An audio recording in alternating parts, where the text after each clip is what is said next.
let's start making memories 2013. Happy New Year, everyone, from Tampa, Florida. It's the 2013 Outback Bowl. We got a good one, folks. Number 10, South Carolina. An amazing blue of Michigan on a beautiful 75-degree sunshiny day here in West Florida. Happy New Year, everybody. Mike Tirico, my partner, John Gruden. Shannon Spake is with us.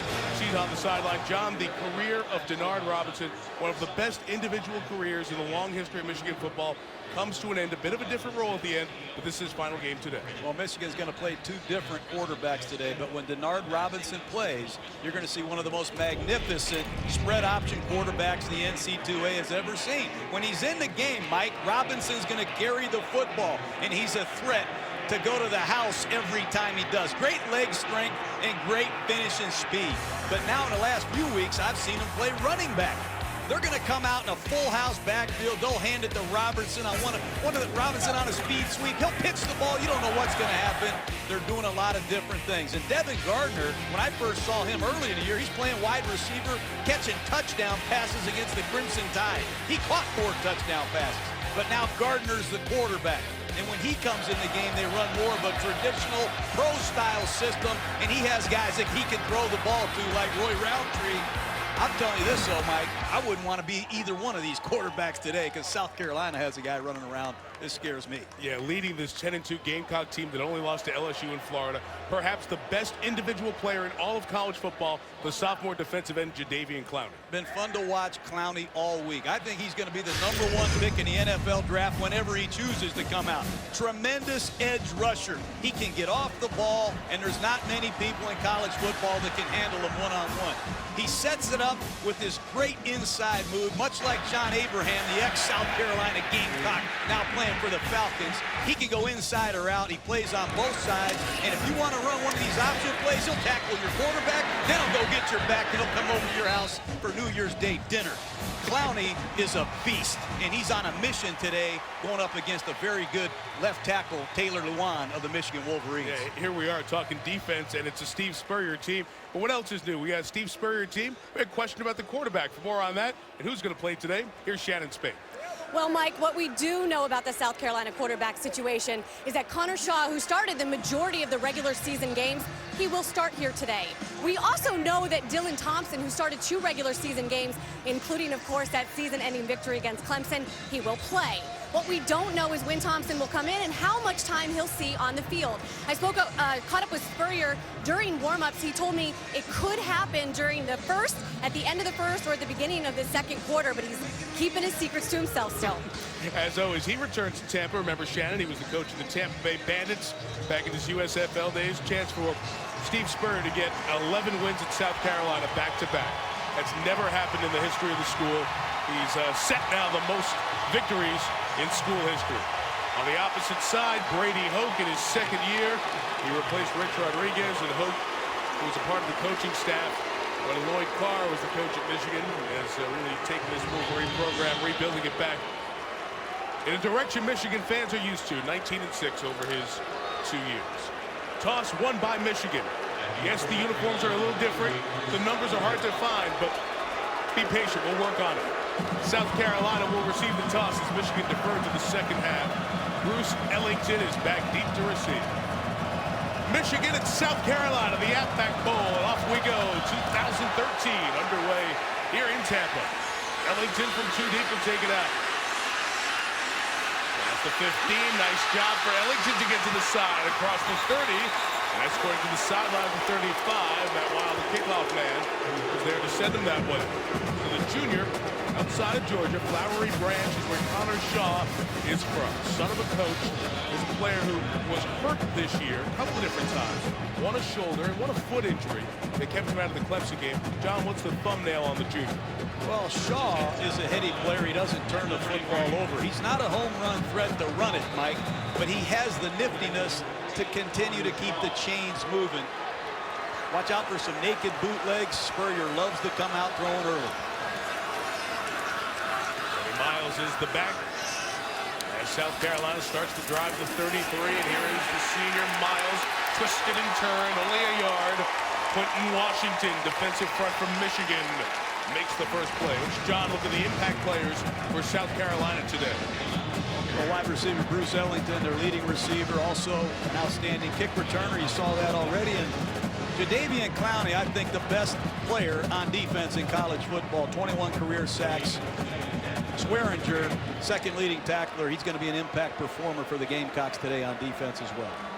Strong defenses meeting up today. Top 20 in the nation. Second down. It's Shaw's first pass. His first complete to Ace Sanders.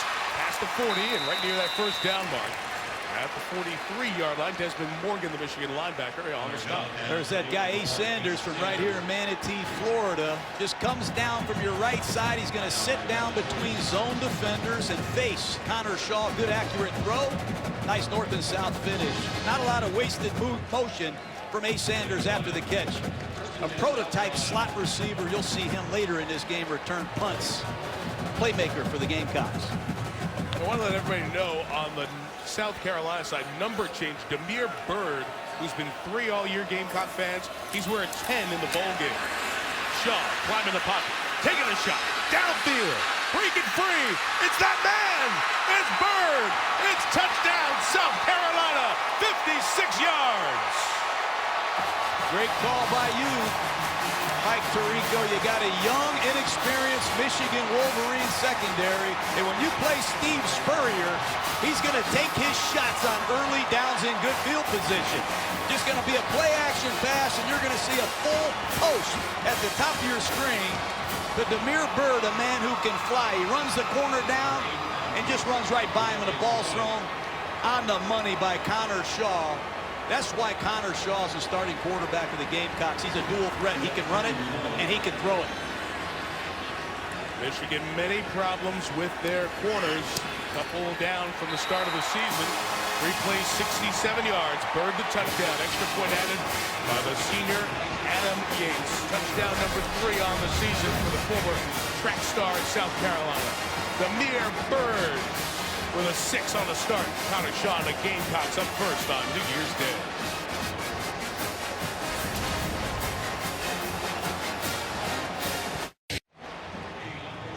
Visit WatchESPN.com or download the Watch ESPN app to watch ESPN live anytime, anywhere. Brought to you by Vizio. Wherever you are, glad you're with us on this New Year's Day at Raymond James Stadium. 15 years old, this building. Home of the Tampa Bay Buccaneers. Home of the Gamecocks right now, 7-0. South Carolina with that quick strike, a minute 34 into this game. Adam Yates will kick it. Dennis Norfleet and Drew Dillio back to receive for Michigan. Just a brief hint of wind, but a sunny 75-degree day, so weather's not going to be too much of a factor. Norfleet will take a knee, and Michigan will take over at its own 20-yard line. Pushing and shoving as the players come down the field. Special teams guys all fired up. And the Big East officiating crew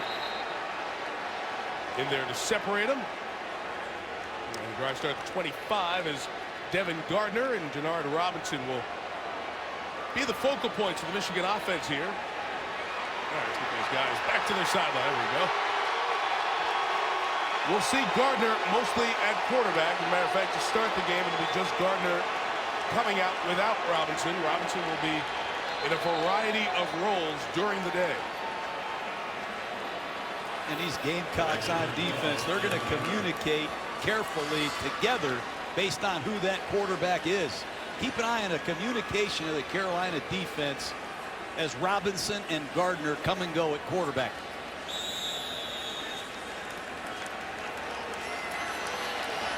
Junior played at Inkster High School from Detroit. He's reached quarterback for this bowl game, the last 3 games, and likely next year as well. First pass, first catch. Dillio across the 35 to the 36-yard line. John, this is where Al Borges wants the offense to go. More of a pro style, and Gardner going no huddle hero. He can do a lot of things. He's caught 4 touchdown passes. He's thrown 8. He's run for 7. He's got a good head on his shoulders, too. They like him a lot. Senior Vincent Smith is next to him. It's a quick slant throw, and it's behind Roy Roundtree, the intended receiver. Devin Taylor, the defensive end, may have deflected it. Well, Roundtree, an experienced 5th-year senior, running a slant pattern. And that South Carolina secondary, they read the quick game as well as any group in college football. That time Victor Hampton jumped the pattern. Ball's got to be thrown better. In 10, 3 throws for Gardner. This time he'll look to take off and run, and it's different kind of speed. Ball pulled out, but recovered by Michigan. So Devontae Holloman, one of 3 very good senior linebackers, pulled it out from Gardner, but the Wolverines back on it. I've been telling you that Holman, number 21, has stood out on every tape I've seen this week. Watch number 21 break down, wrap up Gardner, and then strip the ball. That's an NFL tactic right there. Make the tackle, and when that quarterback exposes the ball, rip it out of his chest. This Gamecock defense can really generate turnovers. A lot of athleticism and experience in that linebacking core. Watch out for number 7, Jadeveon Clowney, game changer, standing up on that D-line as Gardner rolls right, has to put it up for grabs, and it's intercepted. It was like a punt, and Jimmy LeGree, the nickelback, has it. And South Carolina has it as Michigan turns it over on the first drive. Couldn't have been a worse start for Michigan. Bad decision, and head coach Brady Hoke has got to weather the early storm that just blew in here from Columbia. Gardner intercepted 4 times in the regular season, making 5 now. It's the 3rd pick. From the South Carolina native, the junior Jimmy LeGree gets the ball back for the Gamecocks.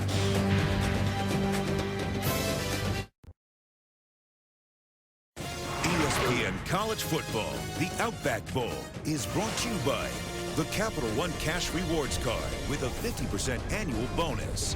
The 2013 Ford Super Duty, built Ford tough. And Aflac, official partner of the Heisman Trophy. Busch Gardens, one of the annual stops for the players competing in the Outback Bowl. This is a tremendous bowl game. 27th playing here in the Outback Bowl. 20th year we have the SEC against the Big Ten. 11-8 advantage SEC. Right now advantage SEC. South Carolina with the touchdown and the turnover by Michigan. Taking over its own 31-yard line. Connor Shaw will pull it out and throw it. That's Nick Jones, who's also changed his number for this game. Just to get him a yard, here's Shannon Spate. Well, Mike, as you can imagine, South Carolina, they are fired up here on the sideline. Steve Spurrier even getting in on the action. He came over, he shook Connor Shaw's hand after that first possession. High-five to all the receivers. Definitely off to an ideal start. Well, Shannon, you were telling us Steve was very excited about playing against Michigan for the very first time in his career. He's done so much. The former Heisman winner, national champion coach at Florida. First time against the winningest program in college football history. Swing it out to the back. Kenny Miles. Michigan rallies to the ball. Just a gain of about 2 yards. And Jake Ryan, the top linebacker from Maize and Blue, made the play. Well, 3-man rush that time by the Michigan Wolverines. They're playing zone coverage. Their defenders keep vision on the football. And Jake Ryan, the most productive defender the Wolverines have. Look for Greg Madison to move him around today and try to get him in position to rush the passer against one of the weak links on this Carolina offensive line. South Carolina empties the backfield, trips 3 receivers to the right.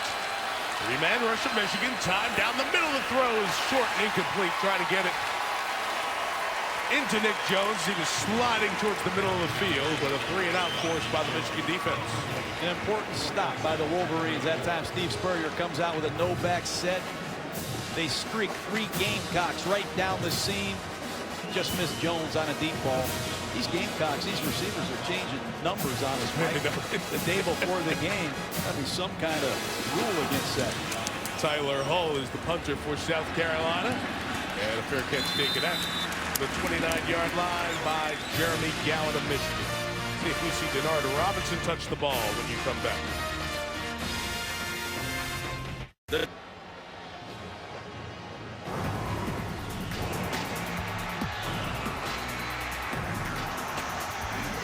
Well, Capital One Bowl Week, including the Outback Bowl here in Tampa, live anytime, anywhere, your computer, your tablet, your smartphone. Watch ESPN.com, watch ESPN app. Your participating providers, check with them. The people you pay your bill to. They'll help you find out if you can watch ESPN. So Michigan went 3 and out, 3 and a turnover, truly, John. after picking up 1 first down on that last drive. No Denard Robinson there, and still no Robinson as the senior remains on the sideline. Devin Gardner in at quarterback. Vincent Smith is the running back for Michigan.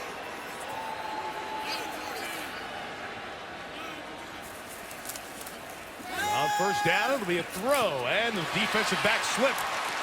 The completion to the 42-yard line, just like the last drive. A first down on the first play for Michigan. Well, here comes Robinson at quarterback. But watch the ISO matchup. Clowney versus number 77, Taylor Lewan. This is the matchup every pro scout is looking at. Lewan's got a chance to make a lot of money today as he considers coming out in the NFL draft. That was a nice effort. 15-yard reception by Gallen. Robinson touches for the first time, and there goes Denard Robinson. He touches the ball, and you can hear the Michigan fans that are here. The crescendo of anticipatory cheers rise, and Robinson brings them to their feet, gain of 15. Right guard, Omamai pulls. He leads it up in the hole. It's an old-fashioned Michigan power play, and Denard Robinson says, what are you waiting for? Put me in the game. Let me impact our offense. Flashy playmaker, almost 1,200 yards rushing. He can do it from tailback or quarterback. He remains in the game as the tailback behind Gardner. And Devin will have to make something happen. Lobbing it up in traffic. Is that pulled down? Gallen went up and he pulled it away. What a catch by the junior. 5'8" Jeremy Gallen up the ladder. And Auguste that left the corner, number 3, can't believe it. Jeremy Gallen is not the biggest receiver in college football, but man, he made a big play right there. Going up, elevating, showed great hand time.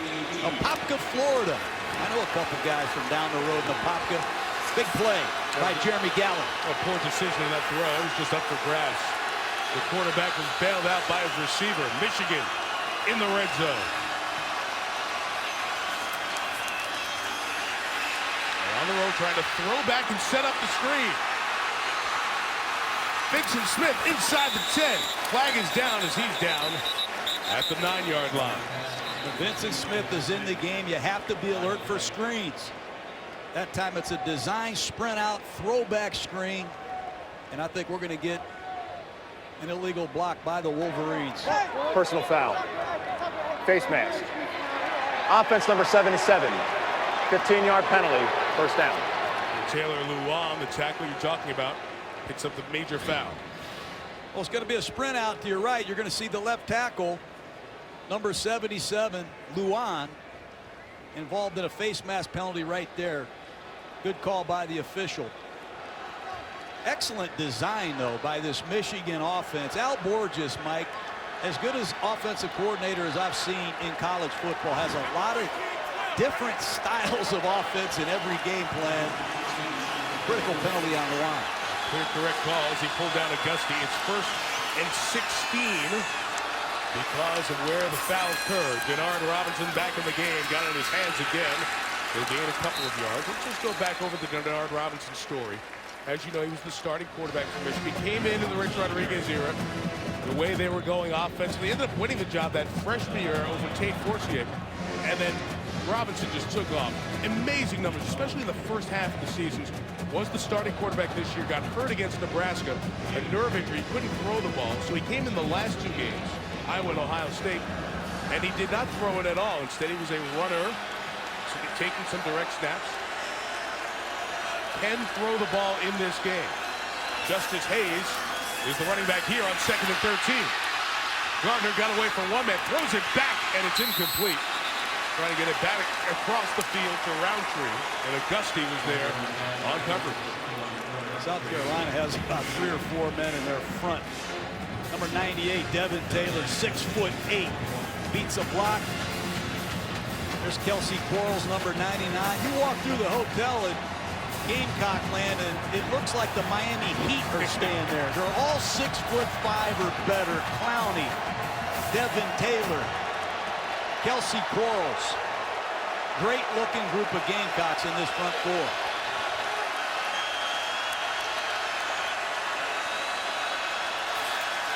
Third and 13 for Gardner. Put it up towards the corner of the end zone. Incomplete. It was a Gusty again in coverage as he tried to get it out to Joe Reynolds.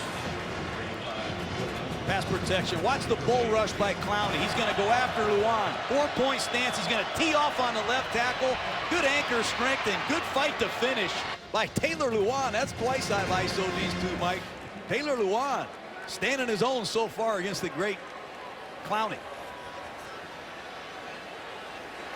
Field goal time for Michigan, John. 39-yard attempt. Brandon Gibbons, place kicker from West Palm Beach down here in Florida. Able to knock it through. So Michigan gets some points out of its second drive. Brady Hoke's team on the board halfway through the first quarter of the 2013 Outback Bowl.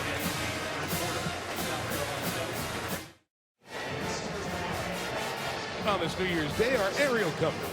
The Outback Bowl provided by the MetLife Blimp. Start building your personal safety net with MetLife today. MetLife. I can do this. How's your commute over? Make it? About 6 miles. Home game. Great to be home in Tampa. It's great to have this bowl game on our schedule again. Third year we've had the pleasure doing the Outback Bowl. Boy, year after year, the teams who come here really enjoy their experience. Georgia, Michigan State last year. Same true with the Wolverines in South Carolina. Great week. Jim McVay, the president, CEO of this bowl, as good a job as anyone in that job in the country. Halfway through the quarter, 7-3. Gamecocks on top. And a couple of yards out. Gusty, good move to 30. Runs at the 33-yard line. Wilson Smith, running back, coming over to make the tackle for Michigan. John, here comes the Michigan defense you referenced earlier. It's a Wolverine defense that is coordinated by Greg Madison, former NFL defensive coordinator. And really deception over star players is the reason this defense has been good this year. Yeah, Greg Madison, vast experience. Everything he stands for as a coach. He's the kind of guy you want your son to play for. They're multiple. They can play a 4-man line. They can get into a 3-man line. Remember, Madison was the defensive coordinator of the Baltimore Ravens. He's got a lot of different things he can get to in his playbook, and he's had plenty of time to prepare. Michigan defense that was 11th in yards given up in the country, 26th in points per game. First down throw by Shawnee Sanders, complete to the near side, to the 38-yard line. He's pulled down by Courtney Avery, the corner. John, this is a defense that struggled, and when Rich Rodriguez was the Michigan head coach, Greg Robinson was the defensive coordinator then. In the 2 years here, Madison's flipped the numbers significantly. And a lot of that has to do with the effort that these young Wolverines play with. There's one thing you have to do if you play for Greg Madison. Find the guy with the ball and get there. It all starts there, but they also are eager to be trained, and they're recruiting some good defenders here as well. The future of this defense in terms of personnel is what's bright as Kenny Miles trying to lead the way, get back to the line of scrimmage, but another terrific play off the defensive front. Brennan Byer on the tackle along with Andre Pipkins. Big nose man is one of those young freshmen. Well, they rotate so many players here. Pipkins is a freshman they're very excited about. 340-pound defensive tackle. They're going to play 7 or 8 different defensive linemen. They rotate their inside linebackers. They're going to get a good look at some young defenders in this year's Outback Bowl. To get to the 44 to keep the drive alive. Michigan rotates its secondary. Shaw swings it out towards Miles. Trying to get to the chain. Not going to get there. Kenny Miles going to be short of the first down. Thomas Gordon from his free safety spot out of Cass Tech in Detroit. When you talk about the effort that the Wolverines play with, look at number 47, 30, Gordon. That's excellent defense by this Michigan Wolverine outfit. And Jake Ryan, he's the ringleader. Outstanding football player. Has a couple years left in Ann Arbor. St. Ignatius High School in Ohio. I know exactly what kind of stock he comes from. Football's important to him. They're great players over the year there. Tyler Hull with the punt. Gilio will catch it at the 8. Gilio made a man miss. He got back to the 19-yard line. Michigan will take over there. We say Happy New Year to Robert Flores in the studio. Happy New Year, Mike. Check out what happened between Georgia and Nebraska, Capital One Bowl. Georgia's leading 9-0, but it could be 14-0. They block a punt, and they've got like 13 guys there to try to recover it. But it squirts free, and it's a safety. I mean, there's only 11 on the field, but you hear where I'm going with it. I got you, Robert. Thank you. Yeah, Dogs couldn't fall on it. Couldn't take that 2-touchdown lead. Georgia beating Nebraska there. SEC against the Big Ten. A couple of different places. Right now, Northwestern leading Mississippi State 13-10. Halftime of the TaxSlayer.com Gator Bowl. That's over on ESPN2. First down, it's a give. Robinson slips and falls as Denard is stopped for no gain. Well, they're going to read the defensive end. It's that old power read you see all over college football. They're not even going to block the right defensive end. They're going to read him. And if he closes, they're going to hand the football off on the jet sweep. Well read. But South Carolina looks like they've taken advantage of their bowl preparation. They know that's the #1 shotgun run in the Michigan offense. Robinson out. Vincent Smith in for the Wolverines.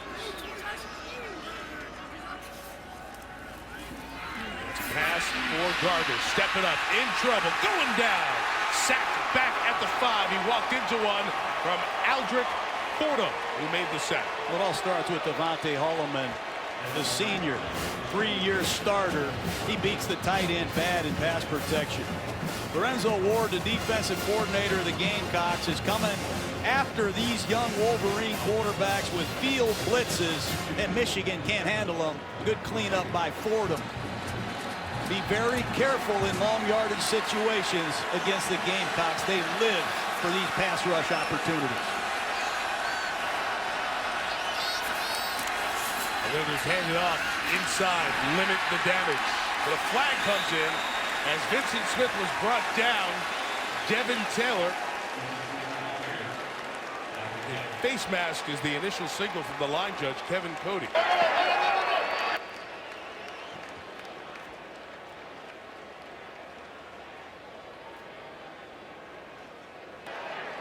Personal foul.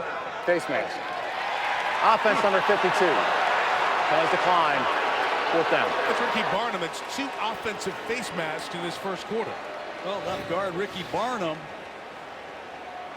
No question, he's up in the cage of Fordham. Good call by the official. And with Ace Sanders back here deep to receive this punt. Mike, I've seen him do it to Missouri and Georgia.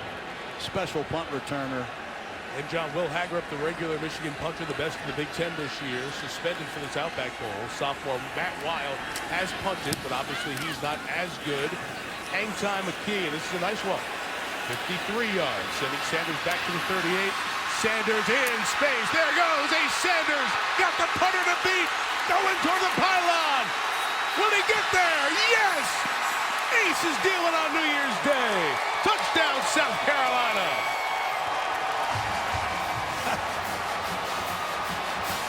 I hate to say I told you so, Mike, but when you have a young punter punting in a backed-up situation against one of the most feared punt returners in all of college football, you better be real careful. And Ace Sanders does to Michigan what he's done to everybody I've studied this year. He rips them. Incredible stop and start quickness. The Wolverines got to be real careful with this Gamecock speed. Adam Yates on for the extra point. We talked about, you see, okay, backed up punter in there. What does it mean? But backed up was an important kick. The hang time was decent, but Sanders had plenty of room to work with. Well, he gets plenty of room, Mike, because they hold up the gunners on the outside, and if you give Ace Sanders too much room to maneuver, he'll make you pay. Fun to watch. Watch his real speed. This is hard to imagine tackling this kid in the open field. Right here from Bradenton, Manatee, right down the street, there's no question. He's got a lot of his family members here celebrating the new year. That's a way to do it, Ace. I like that name, too. Ace Sanders. You'll see him on Sunday.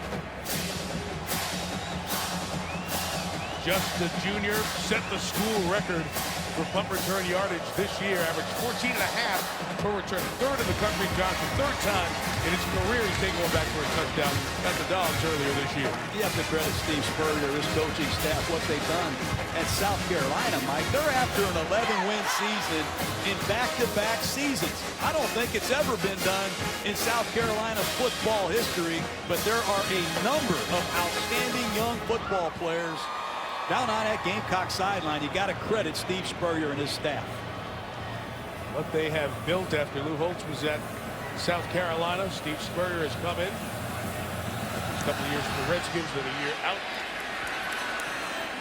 And Northfleet just let it go. It's a touchback for Adam Yates. He's had 33 of those this year. Well, as soon as we are done, the Rose Bowl game presented by Vizio right here on ESPN. There's nothing like New Year's Day in that setting. Beautiful grass field, the sun setting over the Orioles stadium. What a great scene it is. And then Wisconsin and Stanford will match the red color of the roses from the parade this morning. The Granddaddy Mall. Wisconsin-Stanford coming up right after we're done here on ESPN. I like that job Barry Alvarez has. I'll just come out of retirement and coach the Rose Bowl. You guys coach the regular season games, the spring games, and all the practices. I'm just going to coach the Rose Bowl. That's how we can get you back, right? That's a great job he has. Michigan down 11, taking over their own 25. Little Statue of Liberty look as Gardner gives it to Robinson and Denard for the second time trying to make a cut on this grass field. Slips and falls. How about the ball handling? You know, Gardner shows like he's going to throw a pass down the field, and watch the pirouette move by Denard Robinson on the old-fashioned Statue of Liberty play. But you see the team speed that South Carolina possesses. It's hard to fool a team that has awareness and great team speed. Vontae Holloman, who made that big play earlier on, forced a fumble. Devin Funchess of Michigan recovered. 2nd and 9 into the hands. Nice job of Robinson to make a man miss and get it out. A couple of yards shy of the first down. Hakeem Auguste made the tackle. It's a designed block screen. They're trying every way they can. Statue of Liberty, block screens to get the ball to Denard Robinson. But watch number 21, Holloman, show up again from right to left and finish right there. That's the third impact tackle I've seen Devontae Holloman make today. He's going out in style. Tremendous front seven. Defensive lineman and the 3 senior linebackers. 3rd and 2. High direct snap comes to Denard. He's got it, takes it, got a first down to the 40-yard line. Here's the first direct snap. DeMario Jeffrey playing his final game for South Carolina. Made the tackle. That power read again. He's going to put the ball in his teammate's chest, and he's going to read the edge. Look how long he rides the back as he studies the Carolina defense, and he follows his fellow Wolverines right down the numbers for a big first down. Good decisive finish and good ball security by Denard Robinson, who's proven he can do a lot of things. With no time to drop back pass for Michigan because of that great South Carolina front. The 40 is back to the run game. And we're going to get a half-yard there with Smith. Cass Sutton made the tackle there. You should be a flag thrown late, 40 yards away from the play.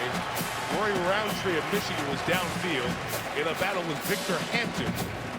And they're way up under the Wisconsin-Stanford logos there. That's where that stuff was going on. And the flag was thrown in the back. Dead ball penalty. That's sportsmanlike conduct. Taunting. Defense. Number 27. 15-yard penalty. Automatic first down. Take a look at it. Hampton, number 27. And Jeremy Gallen going after it. This taunting. Gotta go. I see it before the games. I'm seeing it during the games. It's a waste of time, and Steve Spurrier's got Hampton on the sidelines. Got to control your emotions. You're going to be a big-time player. Roundtree kept blocking.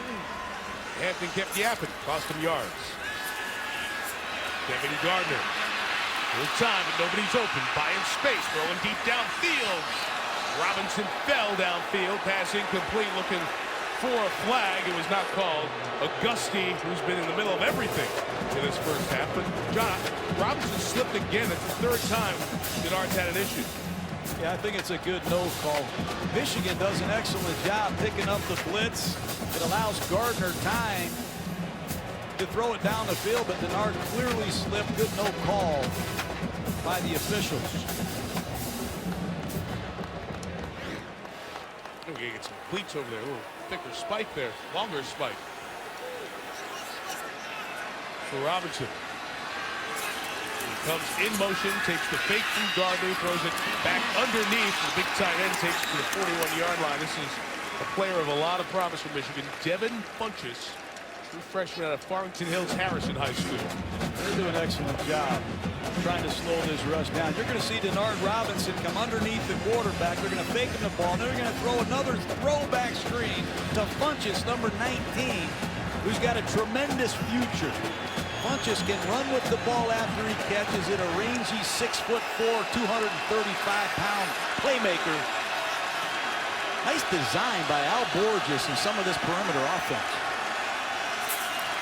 Now 36. South Carolina's four-man rush is held up, and a good throw by Gardner. First down to Roy Roundtree here at the back end of the quarter. The fifth-year senior who had big numbers when Rich Rodriguez was here. The numbers have tailed off, but a gain of 16 to end the quarter. This is what Al Borges does for you. He brings in NFL-style pass offense. You see Funchess occupy the underneath coverage. It allows Roundtree to work into the second level. I like what Michigan can do, running the football with their option series, and they can throw it with anybody. Plays by South Carolina. Big pass and a big punt return by Ace Sanders. 14-3 Gamecocks after one. On this New Year's Day, aerial views of Tampa made possible by MetLife. You know what's best for your family. MetLife has the tools to get you started. MetLife. I can do this. St. Pete, Clearwater, 2.7 million around this beautiful area in West Florida as we begin the second quarter. Denard Robinson in conversation with the officials. Still trying to negotiate for that future flag down the line. Robinson only took one direct snap in that first quarter. His Michigan team trails 14-3. He takes the direct snap to start the second. There he goes around the right side. Off of one tackle inside the 20-yard line. Victor Hampton couldn't bring him down. It's a gain, John, of about 8 yards on first down. This looks like the Washington Redskins, the full house pistol backfield. But just take a look at Denard Robinson. Finish this run. He's not going to try to make you miss every time, Mike. He'll lower that left shoulder and take it to you physically. I tell you, a lot of people question what he's going to do at the next level. But if you like playmakers and real fast guys, you're going to like Denard Robinson. Clowney goes over and makes contact with Luan. It's on Offside. Jadavian. Defense. Number 7. 5-yard penalty. Second down. Speaking of the Redskins, I mean, this full house pistol that Michigan runs, Washington Redskins are in the playoffs because of this formation. There's 1, 2, 3 backs and a quarterback in a pistol formation. You don't know if he's handing it off, if they're running a play action pass. Dallas couldn't figure it out. I can't figure it out. The world can't figure it out. You're going to see a lot of that full house backfield today for Michigan with Denard Robinson. Now Robinson is alone as the back. It's a first down off the penalty. Fumbled the handoff and got it back. Got down to the 8-yard line. John, it's interesting. The injury to Robinson is forced to find him this different role. Because it was a nerve injury, right arm, he couldn't throw. That, plus at the same time watching what Robert Griffin III could be helping Robinson's draft status as we look forward to April. I think so. If you like playmakers, you're going to like Robinson. I think he could be a corner. I think he could be a slot receiver. And the beautiful thing is, he doesn't care where he plays. He just wants to get on the field and impact your team. He's a great kid. Somebody will find a creative role for him. Justice Hayes is now in at the back, and Hayes puts his head down and gets to the 5-yard line. Both teams in this Outback Bowl don't bring their best back here to the end of the season. Both serious, really gruesome-looking injuries. For Brady Hoke, it was Fitzgerald Toussaint, who star running back, hurt against Iowa. And for Steve Spurrier on the other side, it was Marcus Lattimore with his second significant leg injury. We'll talk about those guys as we get deeper in the game. But for both teams, it's running back by committee in this Outback Bowl. So you're seeing a lot of players just trying to fit specific roles here today. Vincent Smith, John told you he's the better pass catcher. He's in on 3rd and 3. Gardner's going to roll it and push it out to Dilio. Oh, what a throw. Touchdown, Michigan. A design sprint out with Dilio in the flat, who went in counter return motion, and I have no idea how Devin Gardner got that ball off, throwing it to his left, Mike. Sorry to interrupt you, but that was one of the most. Watch Dilio. He's going to counter return in his motion and speed to the flat, and watch how the ball is released. Just flick.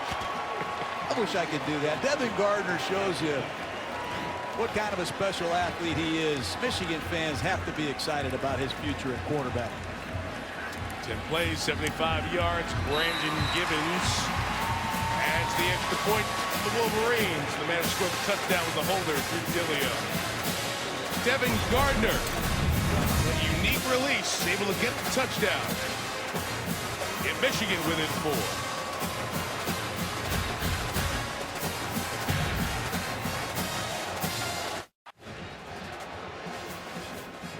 Got a Pacific Life game summary for you here at the 2013 Outback Bowl, with South Carolina leading 14-10. Some big plays, including the 63-yard punt return late in the first quarter by Ace Sanders. Connor Shaw has been sharp.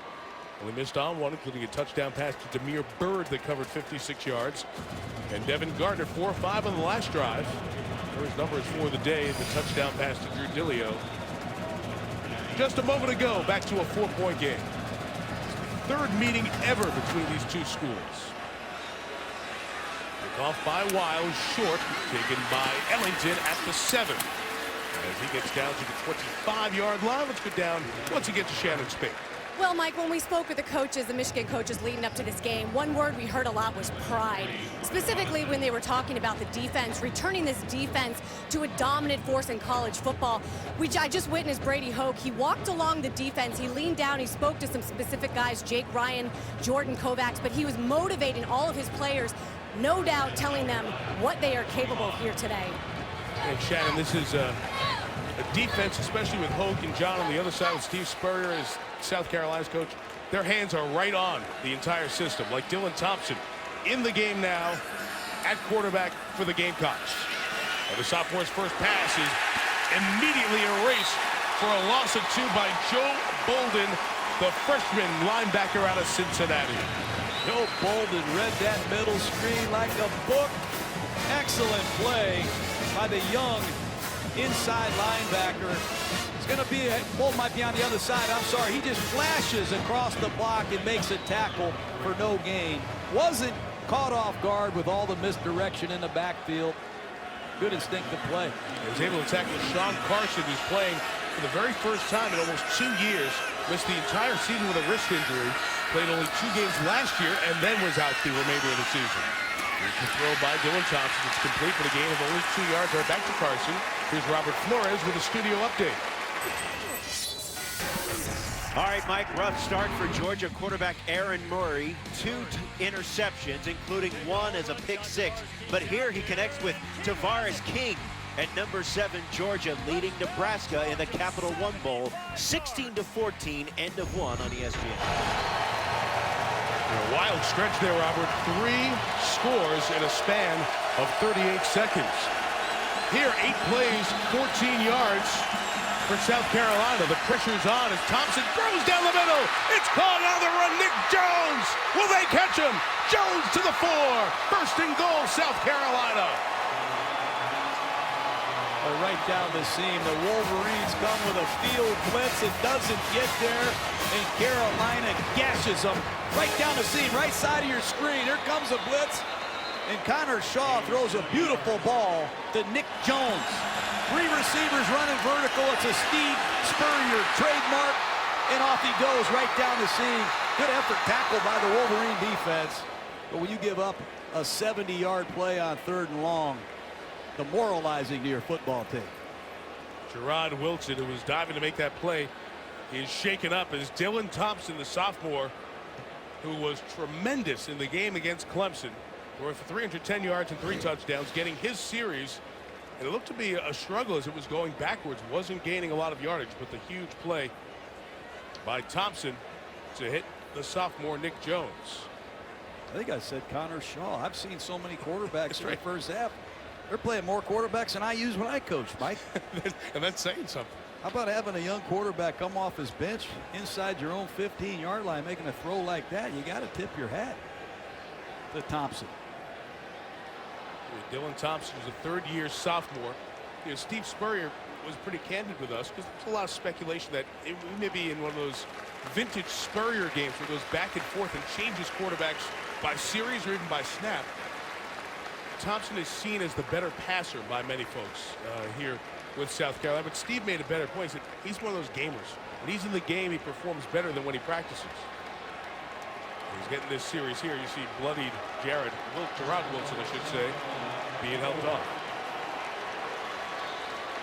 This will be a big boost for Thompson to take South Carolina in for a score on his drive. The 4, sprinting out, and the touchdown to Ace Sanders.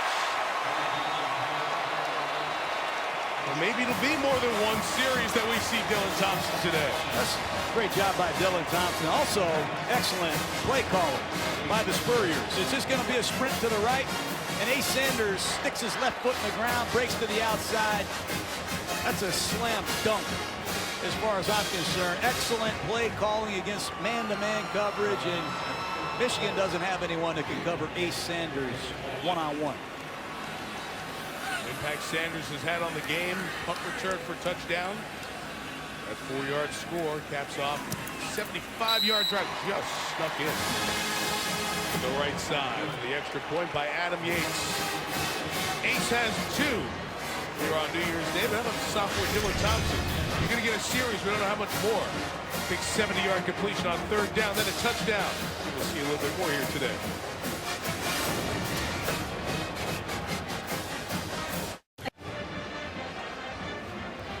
This is the first of 3 games right here on ESPN today. The Rose Bowl presented by Vizio is coming up next. And then in primetime tonight, the Discover Orange Bowl. Do you believe in Northern Illinois? What will they bring to the table in Florida State? Will they respond to the moment as well? Northern Illinois, Florida State. Jordan Lynch, their terrific quarterback for Northern Illinois. See what they can do. The Discover Orange Bowl, 8:30 Eastern tonight. ESPN, of course, it's live on the Watch ESPN app as well. And all the games in the Bowl Championship Series available on ESPN Radio if you're out and about driving home after your New Year's Day visit with family and friends. Mike Tirico, John Gruden, Shannon Spake with you in Tampa, 21-10. And that kickoff goes out of bounds. Good job by Norfleet to help the field position for Michigan. Big matchup in this game is Jadeveon Clowney against Taylor Lewan. Clowney's tried to go inside. He's tried to use the bull rush, and Lewan has been ready every time. There's another power rush. Taylor Lewan has really been impressive today. Michigan's picked up the stunts. So far, they've used screens, different types of deception, and also just good physical blocking by Taylor Lewan.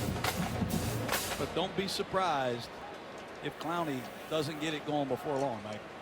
The defensive coaches at South Carolina were egging Clowney on. Lorenzo Ward, the defensive coordinator, telling us yesterday, we were telling them how great Lewan is, and they barely allowed a sack all year. We don't know if it's true. We were just giving him as much motivation as possible because we wanted to see how he would match up head-to-head with a man ticketed for the first round of the NFL as an offensive lineman. And Brady Hoke, he went over to Taylor Lewan. He said, Taylor, you didn't play your best game against Ohio State. Lewan knew it. Lewan knew he had a chance today to go up against college football's finest defender, and he so far has met the challenge. The officials in conversation with Steve Spurrier after that kickoff went out of bounds. And now huddling together as a group, this Big East crew. Jeff McConaughey.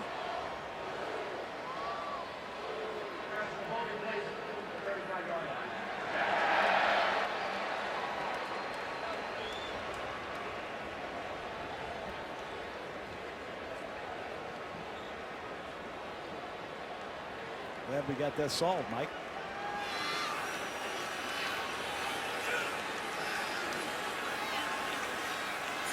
They're placing it for 35, which should be a 40. The kickoff goes out of bounds. We'll try to find out exactly why in a moment. In any case, the first down run with Denard Robinson out of the backfield. He was tripped up by Devontae Holloman. A number of times we've called this terrific senior out of Charlotte. Well, they blitz, and Michigan runs the ball right into the blitz. And Holloman, number 21, on the right side of your screen, comes right off the edge, slips a block, and makes a beautiful second effort tackle. Holloman can play inside or out. Personal Carolina Gamecock. Holloman, Reginald Bowen, Shaq Wilson, three senior linebackers. A little jet sweep, give it to Denard Robinson, a yard shy of the first down.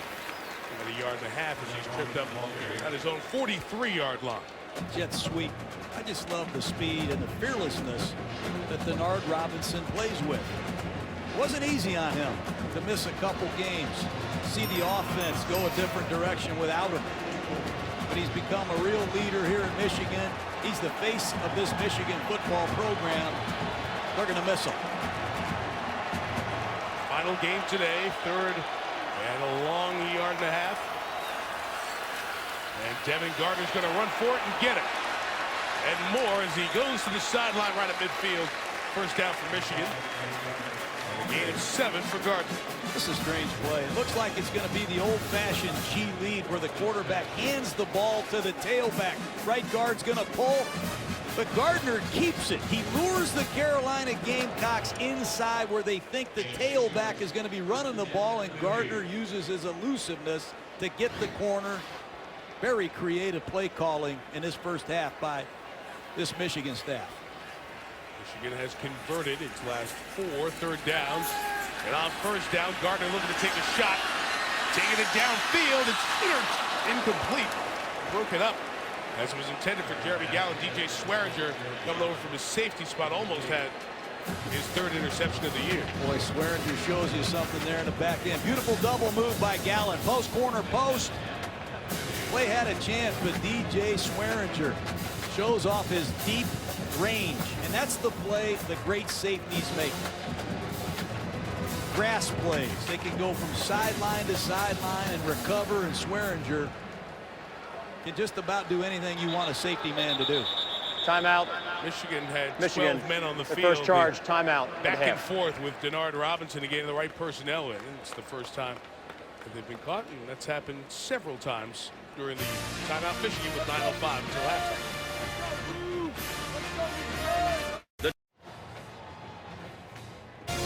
ESPN College Football, the Outback Bowl, is brought to you by Nissan, premier partner of the Heisman Trophy. Interstate Batteries, preferred 5-to-1 by auto technicians. Find your local dealer at interstatebatteries.com. And new True Biotics, a daily probiotic from the makers of One A Day. And that's a heck of a view for aerial coverage. The parachute team that came in before the game, and the ball coach was checking. Hey, do you think they got any ball plays up in there? Bring it down to me. Pretty cool. Part of the pageantry pregame here at the Outback Bowl out of the Michigan timeout. It's 2nd and 10, and Vincent Smith taking it to the left side. The ball comes out. Quarles reacted to it quickly for South Carolina, but Michigan able to get Jeremy Jackson with a very big recovery. South Carolina can get hats to the ball. Watch the end of the play. Jerido, Swearinger, who we just talked about, always involved in the outcome of plays. It was Swearinger who forced it out. Safety you alluded to a moment ago. It actually worked to Michigan's benefit. A play that was only going to gain a yard ended up gaining 6. And now it's 3rd and 4. And Devin Gardner will sprint, throw on the run, and it's incomplete. Well, you had Roundtree open, John. Yeah, you're right, Mike. You just feel the sprint outs coming. It's what Gardner does well. That time Roundtree gets a rotation to him. He's got to do a better job tracking the end lines. Every receiver needs to understand the 12th man is that white chalk. And it's Roundtree's responsibility to track the sideline. Not a great throw, but Roundtree needs to leave a little bit more room. While last time he punted, Ace Sanders took it back 63 yards for a touchdown. Time backed up. Sanders going to catch it. Why not? 10. See if we have a 90-yard punt return. That time hemmed in. Just a return of about 3 for Sanders. 34 on the kick. South Carolina ball.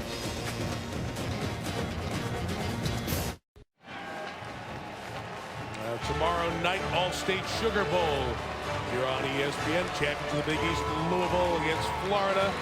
Muschamps team number 3. Could end up number 2 in the country and not have won division or conference or anything else except the All-State Sugar Bowl. 8 Eastern time. A terrific Florida team has had a great season. Takes on Louisville. The All-State Sugar Bowl from New Orleans. Connor Shaw back in at quarterback for South Carolina. Keeping, he's the better runner of the two. He takes it to the 20-yard line, and the flag comes in late. Michigan may have been guilty of doing something wrong after the whistle. After the play, personal foul. Late hit. Defense. Number 35. 15-yard penalty. Automatic first down. Down it's the freshman Joe Bolden.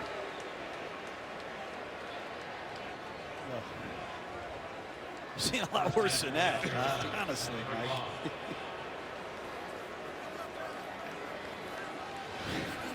What speed did you see that at? I didn't like that. So that resolution for trying to be nice to the officials? It's gone, sorry. So a first down at the 35-yard line. And Shaw, Kenny Miles lost the football. And the Wolverines are on it with Jake Ryan. So one thing I noticed about the Gamecock offensive linemen, they're massive, but they don't move real well together at times. This time it's a zone read, instant penetration. That ball's clearly out. And guess who recovered it? Number 47, Jake Ryan, all Big Ten performer, but penetration. Unblocked Wolverines. Mario Ojemudia came in and made the play to break it up. This is a situation where over his career, Michigan's seen big plays from Denard Robinson in sudden change situations. The 31. It's given to Robinson, looking for space. There's not much there, and he only gets 2 yards as Devin Taylor makes the tackle. Devin Taylor, I stood down there just looking at the size of these two ends. Clowney's 6'7". Devin Taylor is 6'8". He can redirect. He does a lot of dirty work. He's the setup man for Clowney. But they've got 2 impact edge players here in Columbia, and it's critical that the Gamecocks get off the field now. The first turnover by South Carolina. Michigan's turned it over once today. Robinson taking and handing to Vincent Smith. We're going to go back to the line of scrimmage. That time Devin Gardner was lined up at his wide receiver position where he played during the regular season until the injury at Nebraska. I swear to you, Swearinger is a player, Mike. That he reads his power read. You're going to see number 36 slash on the left side of your screen. He's going to tackle Robinson and the back. He doesn't care who has it. But DJ Swearinger, second on the Gamecocks in tackles. He's an outstanding blitzer, and he's got 3 interceptions as well. He's all over the field today. And here's South Carolina doing what you see NFL teams like the Giants do. 4 defensive ends on the field to pass rush. They call it their rabbit package. And they're bringing pressure as well. Devin Gardner looking for space. Helmet off, so that ball should be dead at the spot where his helmet came off. It's a rule that's been in college football several years. And they still gave him a couple of yards extra. It should be back, which impacts the length of the field goal attempt into the wind. I think they missed that one there. Number 12. I would not want to be quarterback against his pressure package. You see Shaq Wilson, number 54. He covers the center. It's a stunt blitz with Swearinger coming. And you see Ford of 57. There's Devin Taylor, 98, and Clowney. Let's take a look at the big fella working against Taylor Lewan. Gardner's helmet off. They were announcing he obviously has to come out for a play, but they did not spot the ball back. Now he's showing a fake instead of a Brandon Gibbons field goal attempt here. And a direct snap to Drew Dillio, the receiver, who tried to throw back that wasn't open. Now Dillio's going to take off. He's going to run, and he got the first down at the 20-yard line. It's a bowl game. Anything's available. And the Wolverines go trickeration for the first down. Brady Hoke has had a lot of time to think of that play. I've seen a lot of fakes and a lot of gimmicks and gadgets. Even Brady Hoke has a smile on his face. There's Michigan Wolverines going in motion. You see Dillio sprint to his right. He's looking for a throwback. He makes the instinctive north-south finish for the first down. I love that play right there. They needed 6. They got 7. Drew Dillio. You walk past him, you wouldn't think he's a football player, but he's all football player from Michigan. Gardner takes it. He throws. It is caught for a gain of about 4 by Rory Roundtree, just shy of the 15-yard line for Michigan. I don't know how many times offensive coordinator Al Borges has moved the pocket. Sprint out to the right, sprint out to the left. They do not want to drop straight back to pass and ask their linemen to protect. So far, so good. Michigan's done a nice job, for the most part, neutralizing this Gamecock pass rush. The leader of that, Jadeveon Clowney, out for this snap. Vincent Smith is the back. It's a keeper for Gardner. He can't dance away from J.T. Surratt. The sophomore out of Winston-Salem had a hand on the jersey. It wasn't letting go. J.T. Surratt, Reginald Bowens. They read that quarterback draw quite well. Got out of their pass rush mode, redirected, chased down Gardner. Another key third down. Looks like the rabbit package is back. Yep. 4 defensive ends. Fordham is inside with Devin Taylor. Let's see what Michigan does. They've been using a lot of sprint out passes in this situation. The big tight end in Devin Funchess, a true freshman. He's going down the middle. Gardner gonna get hit, gonna go down and get sacked. Victor Hampton came with the corner pressure to force Michigan to a field goal attempt.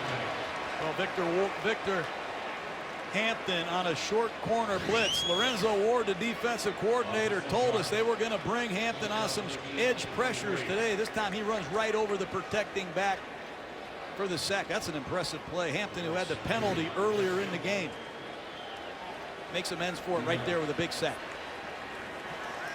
Now we'll see if the lefty Gibbons will try it from 40 yards out. And the hold of Dillio.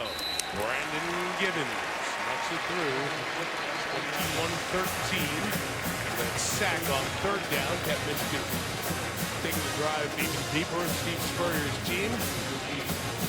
Part of a record season. Jadeveon Clowney sacks 42 on the year. Now, school record for South Carolina in a single season.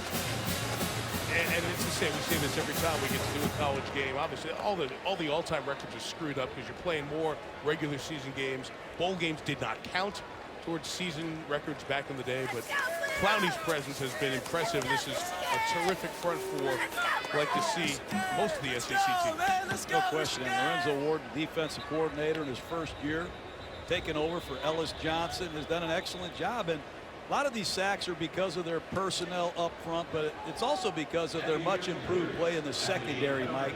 They're able to hold their coverage and allow this rush to get there. But they have 85 tackles for loss. They've recovered 14 fumbles. They've intercepted 14 passes. This Gamecock defense, as good as there is in college football against the run or pass. They're top 17 in all those key stats, points, yards, running the pass, and they're 4th in the SEC. It's just a national reminder of what you saw every Saturday, how great defense is in the SEC. Out to kick. Goes at the 3 by Augusti. Second kick return. They'll come across the 25. And King takes it to the 27-yard line. It is time now for the Aflac trivia question. There you go. Steve Spurrier, the winningest coach at Florida and now at South Carolina. There's only one other coach who has the most wins at 2 SEC schools.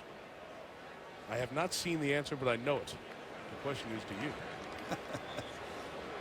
I don't know the things that you know, Mike. I'll let our listeners figure that one out. You would say Bear Bryant. You might say that. You might be right. I'm sure there was no voice in your ear helping you on that one. But, no, he's legit. Nobody was talking to him? Huh? Come on. First down for Connor Shaw as he throws incomplete when we send it to the studio and Robert Flores. All right, Mike. Tyrus Jones, touchdown run for Northwestern. Northwestern looking for their first bowl win since 1949 in the Rose Bowl. Right now they're leading Mississippi State in the TaxSlayer.com Gator Bowl on ESPN2. On all the family networks, Robert, close games here involving Big Ten teams. Georgia's up 6 on Nebraska. SEC Big Ten over on ABC in the Cap 1 Bowl. The other one's a blowout. Oklahoma State leading Purdue 38-0 on ESPNU. There's Shaw taking off. Escorted to the sidelines. One Taylor showing him there, John, with 33. One thing Connor Shaw can do, for a lot of quarterbacks, that's a sack or it's a gain of 0. But Shaw has the functional mobility to get out of trouble and keep these Gamecocks in 3rd down in normal situations.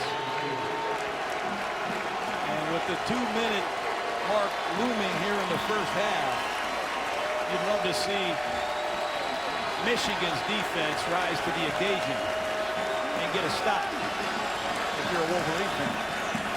Big play on 3rd down earlier in this quarter by South Carolina. Shaw sprinting, designed run, 1st down. That's exactly what you were talking about, John, and no ill effects of the ankle and foot injuries that bothered him earlier this season. That's why he's playing and Thompson isn't. It's a designed run. Option threat with Mike Davis at tailback, but they want the ball in Shaw's hands. And he shows you his ability to run with the ball. 8-10 there for Connor. 100 seconds left in this first half. Shaw this time has to go down. Just a loss of about a half yard. And Steve Spurrier will take time out. Almost got a visor toss there from the ball coach. He's unhappy. He was angry. He was disappointed about the play there. Shaw, we're talking about that leg and ankle that was bothering him earlier in the season. He's limping around a little bit after that 10-yard scramble.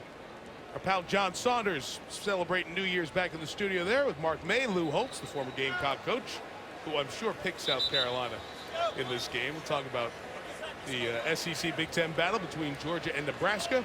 The Game Day crew with a preview from Pasadena on the Rose Bowl game coming up next year on ESPN. Then we'll look ahead to prime time and the Discover Orange Bowl, Northern Illinois in action against Florida State. All coming up next year at the half.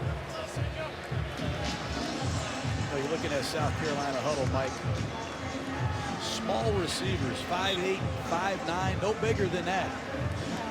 But quick. Ellington, 23. Sanders, number 1. John, remember I said that Shaw was limping around a little bit on that leg. Dylan Thompson's in at quarterback, so maybe Shaw, in fact, did get hurt on that play. 2nd and 11, and this time it's Thompson who's pressured, and he goes down. Jabril Black, the junior out of Cincinnati, his 3rd sack of the season. Well, Jabril Black, one of the pure pass rushers they have in Michigan, and you're going to see the right guard for South Carolina really struggle here in pass protection. Ronald Patrick, either a breakdown in communication or it's just a bad pass set by Patrick. Nice inside move. And Michigan then taking a timeout with 3rd and 24 looming after that sack. And that'll be an interesting story, John, with the injury to Connor Shaw. We'll have to watch what happens with Shaw as Dylan Thompson came in. It's a good thing he got in for that series. Steve Spurrier is always criticized for switching quarterbacks, which he's done during the past. We always have to remind ourselves, Steve, the Heisman Trophy winner in 1966, he understands that position so well that the small things frustrate him. He's always looking for that perfect model of a guy at quarterback. Yeah, I don't think the criticisms bother Coach Spurrier as much as they did some of us. But if anybody can handle a 2-quarterback system, it's Steve Spurrier. It's been part of his career as a coach, and he's had great success with it. I don't think he wanted to use 2 extensively today, but because of the injury, that's what's going on right now. Yeah, this is huge. Having Thompson come in with the experience, not just this season in the Clemson game, but on this second quarter, he had a good drive. Sacks him 1 and 13 on back-to-back plays, and Shaw comes back in, and he gets bumped out of bounds, and that allows Michigan to save a timeout as well. With 68 seconds left, the Wolverines will get the ball back via the punt. Same play they ran last week against Clemson on 3rd and 20 to beat the Clemson Tigers. A quarterback draw on 3rd and 22 beat Clemson last week. But Michigan did their homework. They read their tip sheet. Big stop by the Wolves on defense. So Shaw goes back over to the bench. We'll keep an eye on the two quarterbacks. Tyler Hull sets a punt for South Carolina. Big rush against Hull. He goes down, but no flag comes as Dillio runs up to fair catch for Michigan at the 32-yard line. 60 seconds, one timeout. Michigan down 8. All right, let's get the answer to our Aflac trivia question here on this New Year's Day. Aflac. Spurrier, Florida and South Carolina, winning as head coach. 2 SEC schools. You said Bear Bryant. You are correct. Okay. You see you're getting good here. I saw the movie Junction City Boys too, if you want to know, Mike. Get a copy, rent it. But you haven't seen it. It's a great movie. Tremendous book. So many great stories over the years. Alabama and Kentucky, of course. So back to Michigan. 1 minute, no timeouts. Both quarterbacks on the field. It's Gardner buying time, finding space, throwing short for Dillio. It is ruled a catch. South Carolina folks disagree here. There's a flag down back by the quarterback. Holding. Offense. Number 77. 10-yard penalty. First down. And Taylor Lewan, the second flag of the half. Well, guess who? It's Clowney in a predictable passing situation. Clearly a hold on Taylor Lewan, and I think that's just as good as a sack personally. These marquee defensive ends, Julius Peppers, John Abraham, you name them, they get held a lot. I know Clowney's got 21 career sacks. I promise you he's been held 25 times as well. And school record 4.5 against Clemson. The clock running. Michigan backed up. It's 1st and 20. The pass complete on the far side. We're down to 26 seconds yet left for Jeremy Gowan, leading receiver, able to get out of bounds. Nice sideline awareness, knowing the situation. 26 seconds left. Ball's on the left hash. I expect Michigan to roll Devin Gardner out again to his right and work a 2-receiver combination at the bottom of the screen.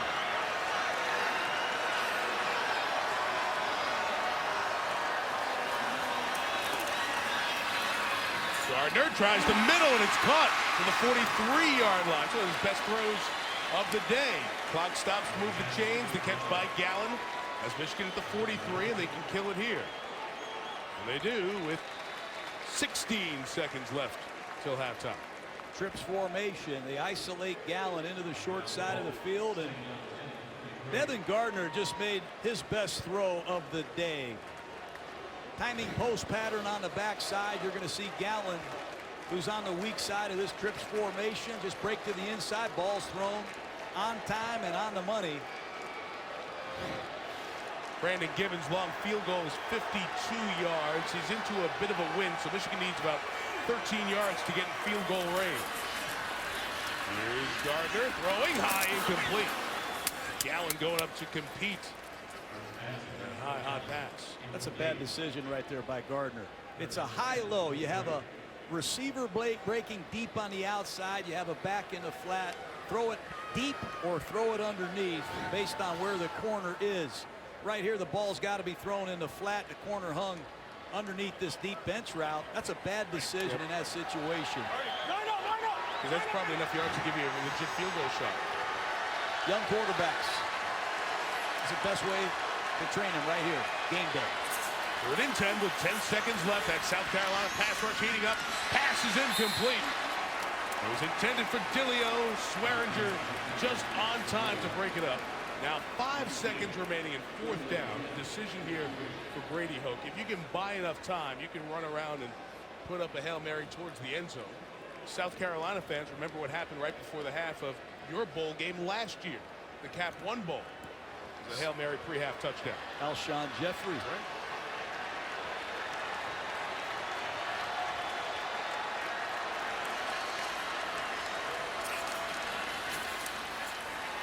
Gardner looking for space. He'll launch it to end the half, downfield. And if you were in the first row, you had a chance to catch it. For completions to end the half as Michigan got it to the 43-yard line. South Carolina's defense able not to give up points. And that changed situation, 21-13. Gamecocks lead by 8. Entertaining first half, to say the least. Michigan will get the ball here to start the third quarter. Wolverines gave up 2 touchdowns in that first quarter. They had only allowed 3 first-quarter touchdowns since the opening week defeat in Arlington, Texas to Alabama. But Steve Spurrier's team up 8. He's standing by with Shannon. Coach, up by 8. What areas need improvement in the second half? Oh, we're not running the ball at all, Shannon. We struggling. No blocking or something. Maybe we need to try to get outside or do something different. But anyway, we've made some big plays. That's why we're ahead. So we started the game asking about your quarterback situation. Might as well continue. What's the plan? Well, Dylan threw some nice ones in there, and Connor threw some good ones too. We'll just have to see how it plays out. Thanks, Coach. Shannon, thank you. 9 rushes for 8 yards to South Carolina in that first half. 21-13 as we send New Year's greetings to John Saunders, Mark May, and Lou Holtz in the studio. Gentlemen.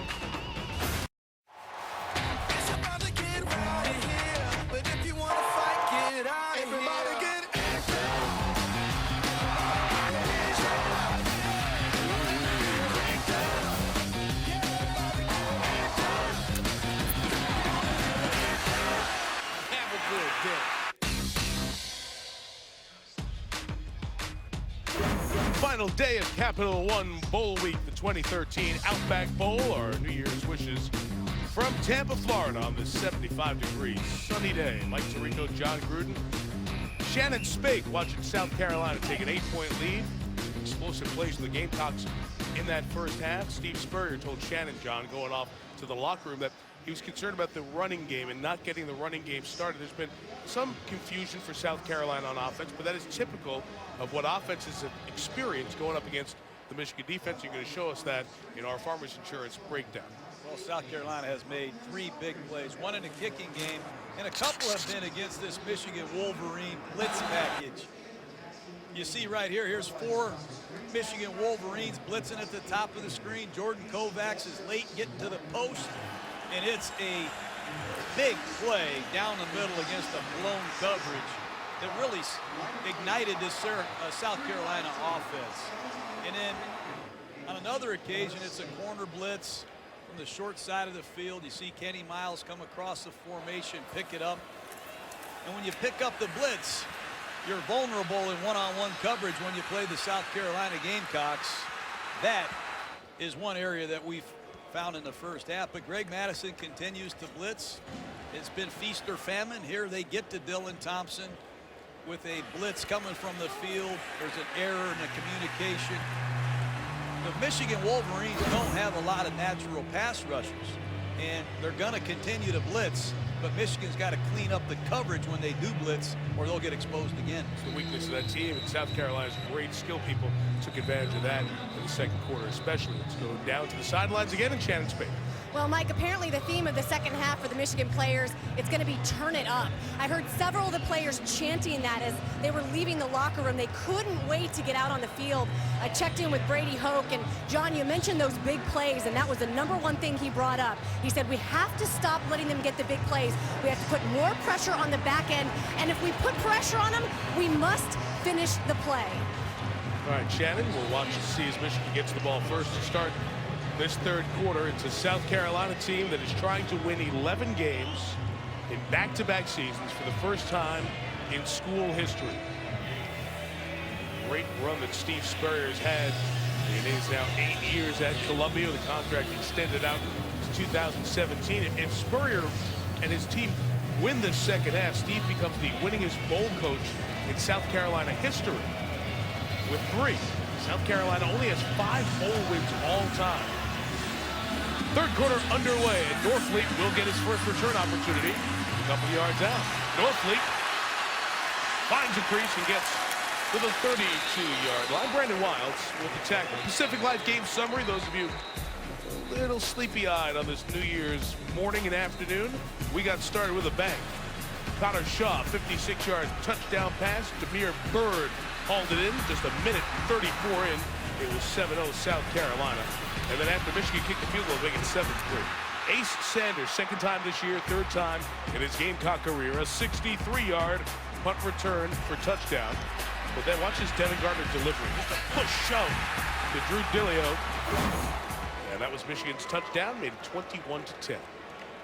It has been Gardner as the quarterback with Denard Robinson mostly as a running back in this game. And Gardner gets hit for a loss of a couple of yards. And Victor Hampton, who's been big off that corner, makes another play. Off-tackle power play. And if you cut this play back, I don't care who you are as a running back, you're on your own. And Denard Robinson has great one-on-one ability in space. But Victor Hampton was up to the challenge that time. But you can't be bouncing these running plays where defenders aren't blocked against South Carolina, or they will punish you. Mike Kwiatkowski, the tight end, staying into block, and the throw over the top is caught. Let's see, is it ruled a catch? Yes, it is, by the other tight end. Clowney is injured. Play action pass, you get the inside linebackers to step up. Now ruled incomplete there. They changed it to incomplete. And they throw the ball to Funchess in behind the linebackers. We're not going to see it from that angle. Let's watch Clowney, who's still down on the field for South Carolina. Just took a shot in the midsection as Vincent Smith was blocking him.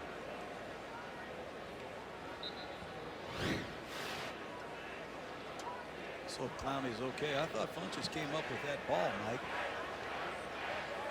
At first it was ruled complete, and then the official from the back came in and signaled it was incomplete, that Funchess did not hold on.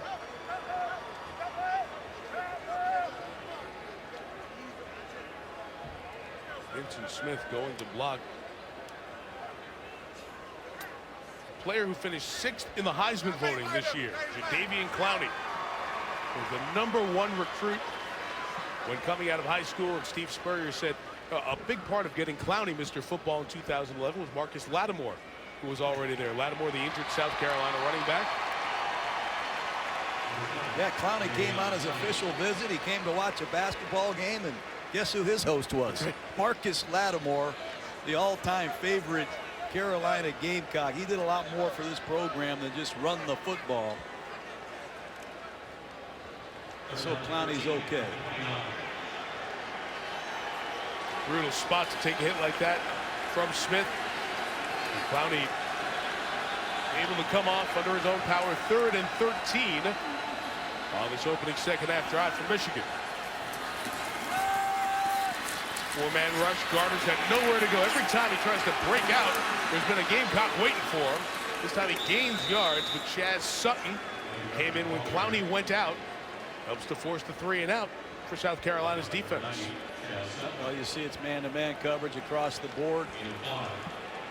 They're challenging these Michigan receivers, nowhere to throw, and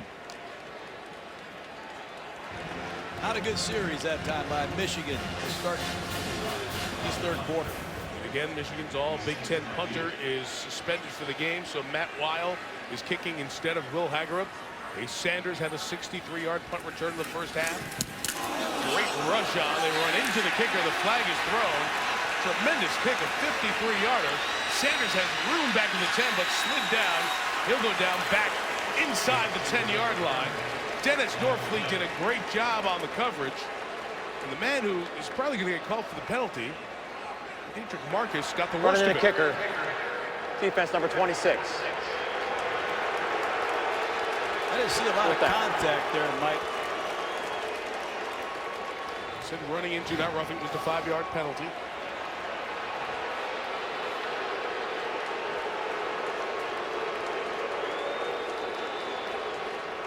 I don't know if I saw any contact.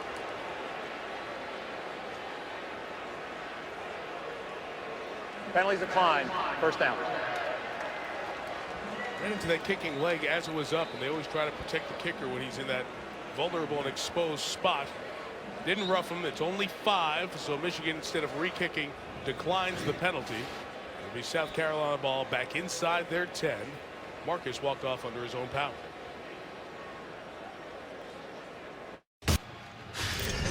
One of the worst moments of the season. 9 weeks ago, Marcus Lattimore, we won't show you the gruesome leg injury that he suffered. Coming back, remember, from one knee injury, then suffers a one to the other knee, the right knee. And all those Tennessee players, and all the South Carolina players, the noise of Williams-Brice when he left that stadium, just a reminder and example of how this special player, kind of a Pied Piper, great running back, but has attracted so many good players to South Carolina over the last couple of years, how positive they felt for him. He has since declared for the NFL draft after dislocating his kneecap on that hit. As Shaw runs there and a flag comes down. Shannon Spink, it's great to see Marcus Lattimore standing next to you. Mike, I will tell you, over here in the South Carolina fans, they are super excited to see you down here because, of course, the last time most college football fans saw you, you were laying on the field with that injury. What went through your mind when that happened, Marcus? Honestly, I thought I was dreaming, and I was like, okay, I'm about to wake up from this dream, but, you know, unfortunately, I went into shock, and I seen how my leg was awkwardly looking, and, I mean, it wasn't a good sight. Where are you from a recovery standpoint right now? I see you walking around, no crutches, no cane. Oh, I feel great. It's no pain. I'm 2 months out of surgery, and, you know, the next step for me is jogging on land, so I'm really excited about that. Do you know when that will happen? I'm thinking end of January, and I think that'll be perfect. Your decision to go into the NFL draft. Shannon, here goes Connor Shaw. He faked the handoff and then took off like Lattimore all the way to the 11-yard line. What a run. 64 yards after the penalty of personal foul in Michigan. John, watch Shaw. Well, it's a read play. The end closes. Shaw keeps it. And if it's not for Raymond Taylor, Shaw's going to the house. Great execution. Steve Spurrier wanted to run the ball better. That they did. Let's hope Shaw is all right. We just saw Clowney get hurt. We're talking to Lattimore, one of the all-time Gamecocks who's coming off an injury. And now it looks like their quarterback is gimping. A personal foul penalty to Michigan after the first down, and then that huge run by Shaw, setting up the Gamecocks in the red zone, and Shaw falling down, throws. The pass is incomplete. Let's go back to Shannon.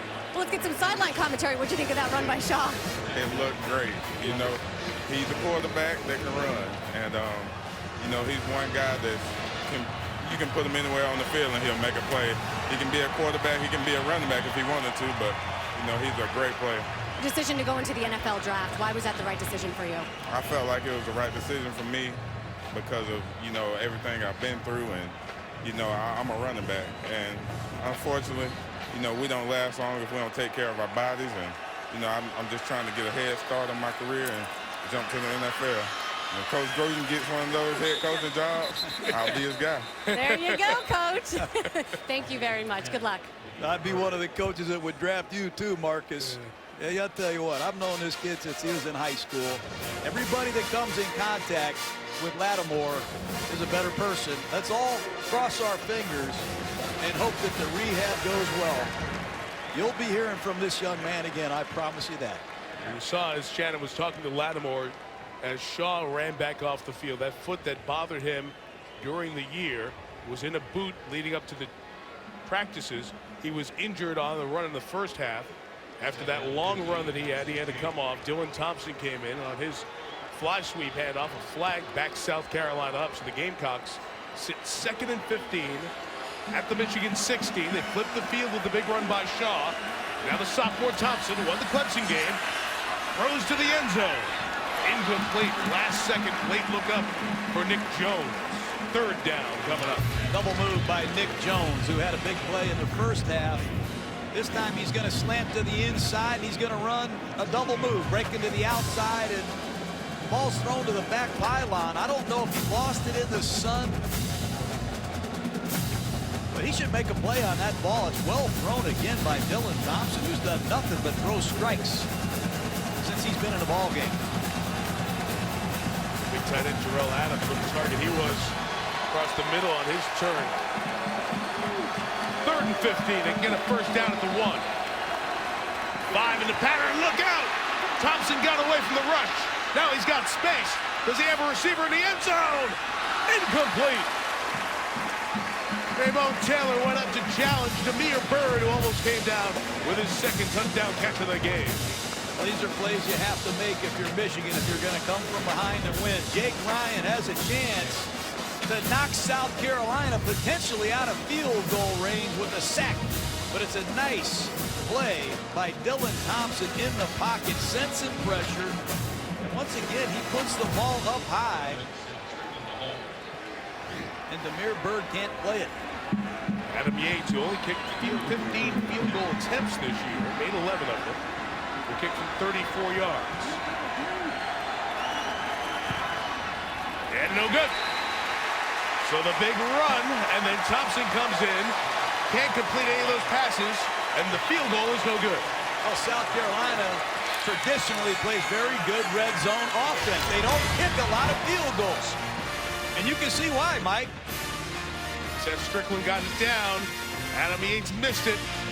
Ball coach bumming. 8-point game. Timeout.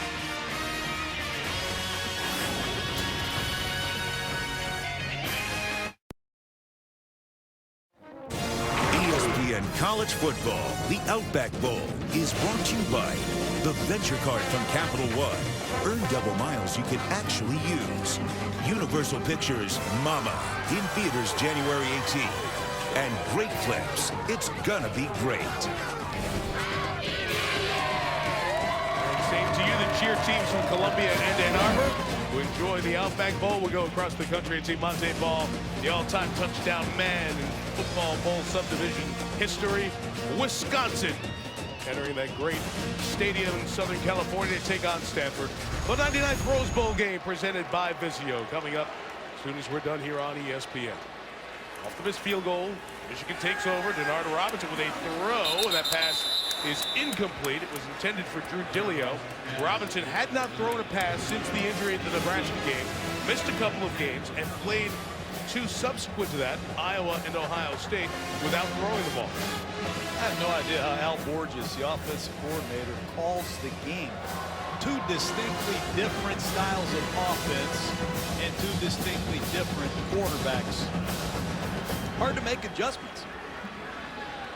The injury was a nerve injury to the right elbow, and it affected Robinson's ability to throw it. Here he is as a runner again. Had a good run in the first half. Robinson gains 3 to the 23. Reginald Bowens, a senior, playing his last game for the Gamecocks, made the tackle. Here come the Rabbits. 57 Fordham, 98 Devin Taylor. Third down is 6 or more. Now we have Taylor Lewan, the Michigan great offensive tackle, injured and seated on the turf here at Raymond James Stadium. Being tended to by the training staff. All these Michigan offensive linemen wear braces no matter what, even in practice and in games. They're looking at Lewan, timeout.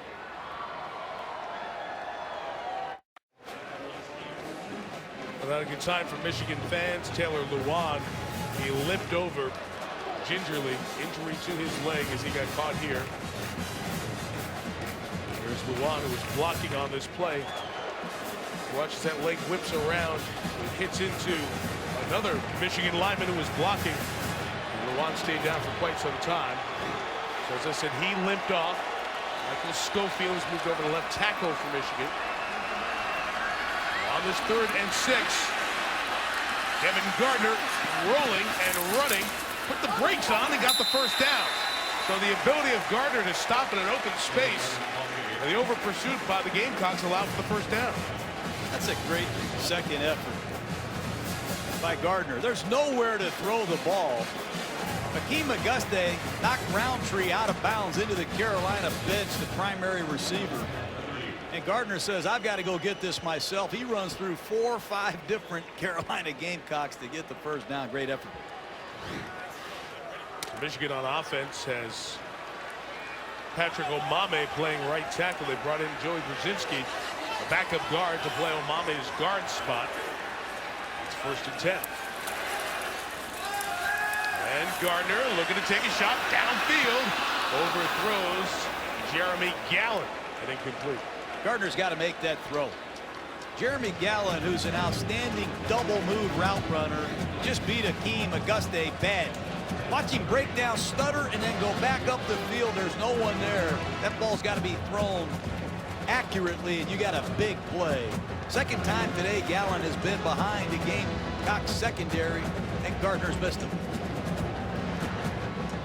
Gardner has not looked as sharp or as crisp as we saw him in the Iowa game earlier this year. It's Denard Robinson in motion, taking the fly sweep, stopping on a dime, and there goes Denard for a first down. 42-yard line. Don't see Quarles, the tackle after a gain of 12. Watch this stop and start quickness. He's going to go hard to his left, break off his outside foot, cut it back, and then get north and south. And before you know it, it's a gain of 14 yards. Denard Robinson, one of the most exciting college football players I've seen ever, Mike. Go down, first in career total offense in Michigan history. Over 10,000 yards. So many made on plays that looked like they were drawn up in the dirt. The tight ends for the Wolverines, and Vincent Smith runs to the right. He gets to the 48-yard line. Now Shannon spoke with Marcus Lattimore, South Carolina, during the last break. Fitzgerald Toussaint, the Michigan running back who had a gruesome leg injury. That was against Iowa. The good news, much like Lattimore, Toussaint made this trip and is on that long road back to recovery. But things that look so ugly on the field during the game. At least great medical teams at both schools, and two really terrific young men on their way back.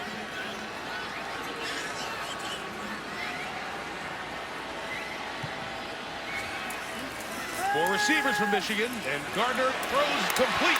That time he hit Gallen at the 35-yard line. Jimmy LeGree tried to pull the ball away. It was too late. Gain of 17. First down, Maize and Blue. That's a great read by Gardner. You're going to see Dillio break to the outside. The corner jumps him, and the ball's thrown into the hole between the corner and the safety. That is an excellent read by Devin Gardner. The cornerback jumps the flat. You throw the ball in behind him before the safety can get there. Well done. It is Denard Robinson running out of the backfield, squirting ahead for 4 yards.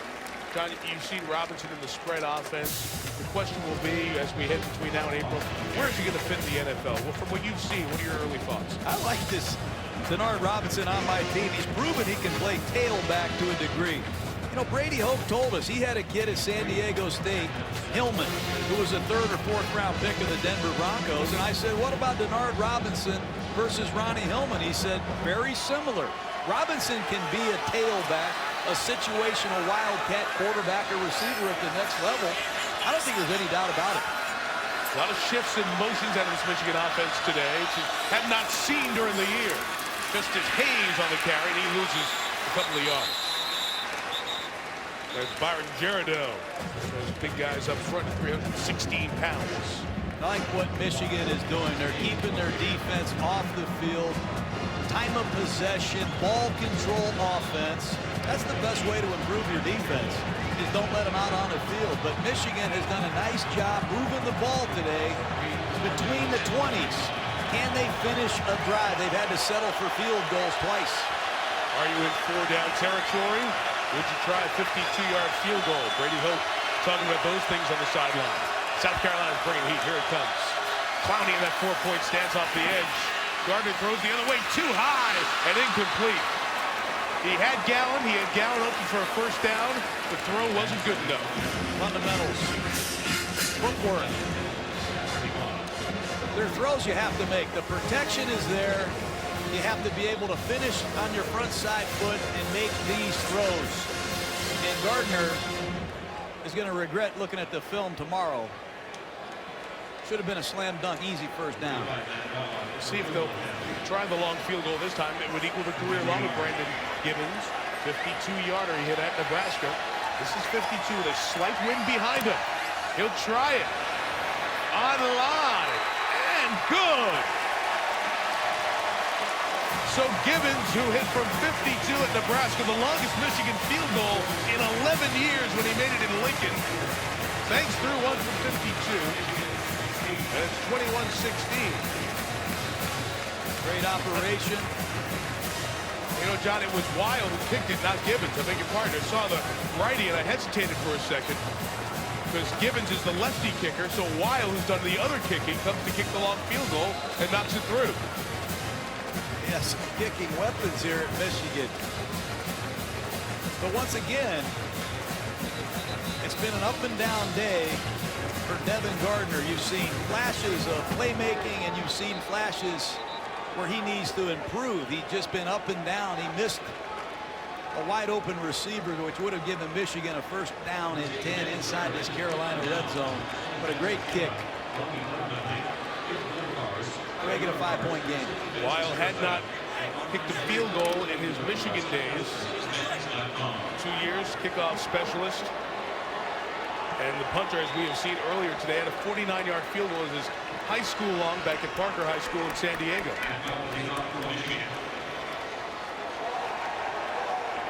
21-16. Bruce Ellington, who doubles as the point guard on Frank Martin's Gamecock basketball team. Back deep to receive. They will take Wild's kickoff back. There for Wild. Thrilled to have MetLife with coverage of today's Outback Bowl. The aerial views of the game delivered live from our friend MetLife Snoopy One. MetLife. I can do this. Good thing those Michigan uniforms, John, are a little different than Michigan normally wear. Well, I'll be honest with you, Mike. I can't see any of the numbers from here. Nor can you, or spotters. I'll make a complaint to Coach Oak after the game, but I know where Jake Ryan, number 47, is. The long-haired guys are a big advantage right now. They invest the uniforms like they did for the Alabama game, like many teams do for their big games. Connor Shaw back in at quarterback after coming out with a foot injury after the long run in the third. Shaw's going to throw and incomplete. It's in between a run and a pass. It was too hot for Kenny Miles. It's Greg Madison, the defensive coordinator of the Michigan Wolverines. That time he rushes 3. It's a 34 defense. It's a 3-man rush. So you have 8 Michigan Wolverines in coverage. There's just nowhere to throw the football. They are daring South Carolina to run it.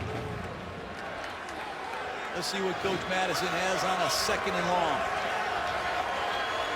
South Carolina's 2 really good-looking tight ends, Justice Cunningham, Rory Anderson. They've not called them much today.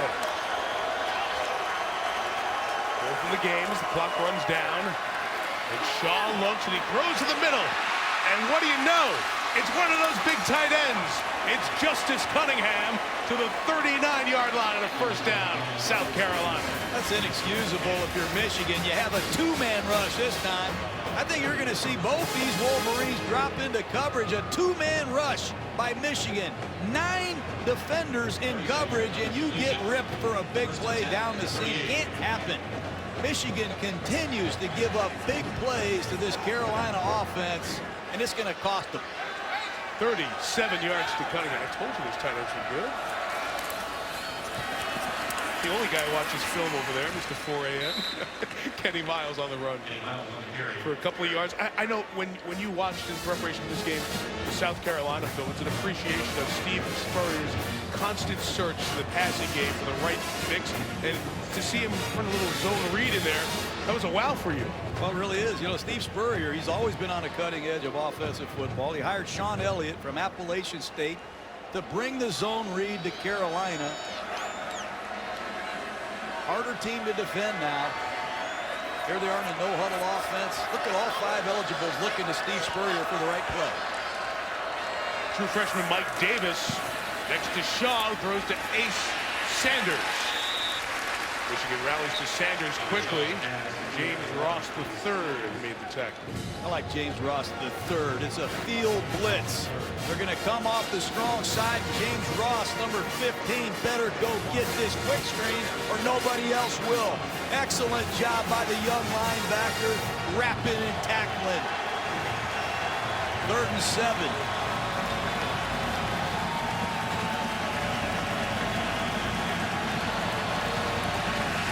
South Carolina's going to bring Ellington, the basketball point guard, terrific receiver, top number of catches this year, to the bottom of the screen.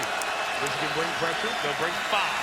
And Shaw will throw for that far side. Separation, but out of bounds. Shaq Rowland couldn't bring it in as Shaw got hit. Incomplete. Jack Rowland, another young receiver on a high fade against man-to-man coverage, clearly out of bounds. And what will Steve Spurrier do? He went for it last time around against Clemson a couple of weeks ago on some key fourth downs. He's gone for it 15 times, Mike, and they're going for it.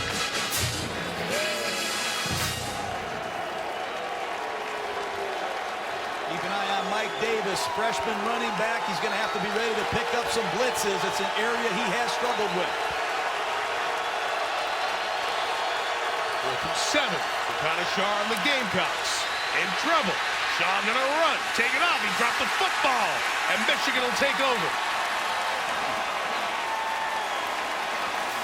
Good defense that time. The Wolverines bluff the blitz. They play a zone coverage. And there's nowhere for Connor Shaw to go with the football. They're showing some blitz. It ends up being a 3-man rush. It's a maximum zone. Connor Shaw's going to pump it like he's going to throw it. Ball slips out of his hands, and the Wolverines, in that Brady Hoke effort, rises to the occasion. Shaw just doesn't look right. You watched him running across the field after the play, limping on that left foot. Momentum to the Maize and Blues. 2/3 of the way through the third quarter. 21-16, South Carolina. Taylor Lewan back in the game after injuring his leg on the last drive.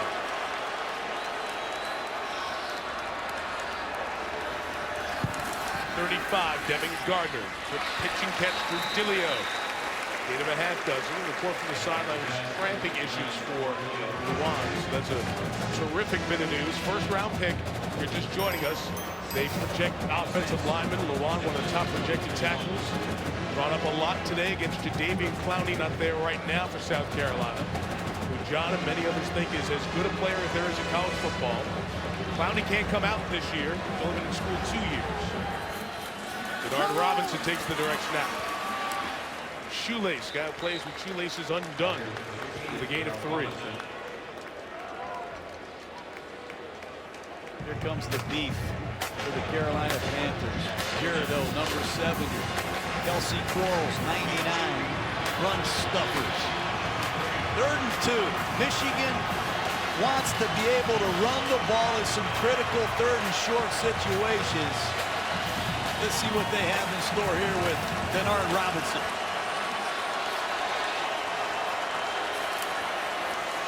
Keep it. They're pulling for the ball when they got the man a yard short of the first down. And on 4th down, it looks like a 3-and-out stop here by South Carolina. Now they're going to send the offense out for the moment for 4th and 1. Perhaps Brady Hoke will think about going for it here. Well, they've been here before Christmas, Mike. These Wolverines got off the airplane 2 days before Christmas, and Brady Hoke, he's going for the win. He's already faked the punt on 4th down. Why not go for it? Their own 44, 3 minutes left in the 3rd. Keeper, Gardner through the hole. Devin Gardner into the secondary to the 37-yard line. Gain of 19. First down, Michigan. Quarterback sneak. And it might be the biggest play they've had all day in the running game. Just a nice wedge block off the right side. Gardner can't believe he came out of there clean. Got to admire the guts of Brady Hoke and these Wolverines. They faked the punt on 4th down. They just went for it on 4th and 1 in their own territory. Can they finish a drive?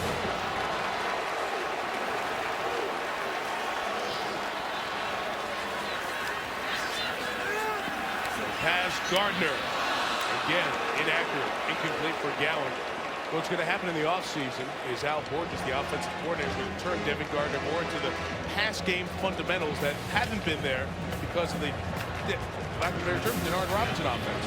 They got to make these throws. You know, the last drive stymied because he missed a wide open receiver on 3rd down. Here's a 1st down, easy completion into the short side to his favorite receiver, Jeremy Gallon. You have to make these throws and not fall behind in the chains. Gardner has missed 8 of his last 10 passes. To Davian Clowney, it's the second time Clowney has jumped off sides. Offside. Defense, number 7. 5-yard penalty. One way to slow down a great pass rusher, change up your snap count. They've done a lot to Clowney today. They've run numerous screens, draws. They've double-teamed him. They've sent an all-Big Ten left tackle at 6'8", 310, Taylor Lewan at him. It's Clowney time. This is when the premier players step up. Late in the third quarter in a big game. You see with this snap, it'll be 2-to-1 ratio of plays, Michigan to South Carolina in terms of plays run. Denard Robinson direct snap. Again, he slips trying to make a cut. Reginald Bowen's there for the tackle. Lorenzo Ward, the defensive coordinator at South Carolina, told us we're going to check into some blitzes against Denard Robinson when he's at quarterback. We're going to load the box up. We know he's not going to throw it, and we're going to defend him with all we have. They shut down every gap. There's nowhere for Robinson to go. Lorenzo Ward. Been with the Raiders, Virginia Tech, Arkansas. He's paid his dues. He's a good one. Very good coach. 35, the 4 defensive ends make up the D-line so they can rush the passer. Gardner trying to run for it. Slip through. Spun around. First down, tackled by Clowney. Wow. That's all Devin Gardner. I've seen him do it on quarterback sneaks. I've seen him run through 4 or 5 Gamecocks. How about this move? Decisive open field spin move. And he makes Shaq Wilson, a leading tackler of the Gamecocks, look bad in space. What a run. I can't tell the difference between Gardner and Robinson sometimes, Mike. Final minute, third quarter.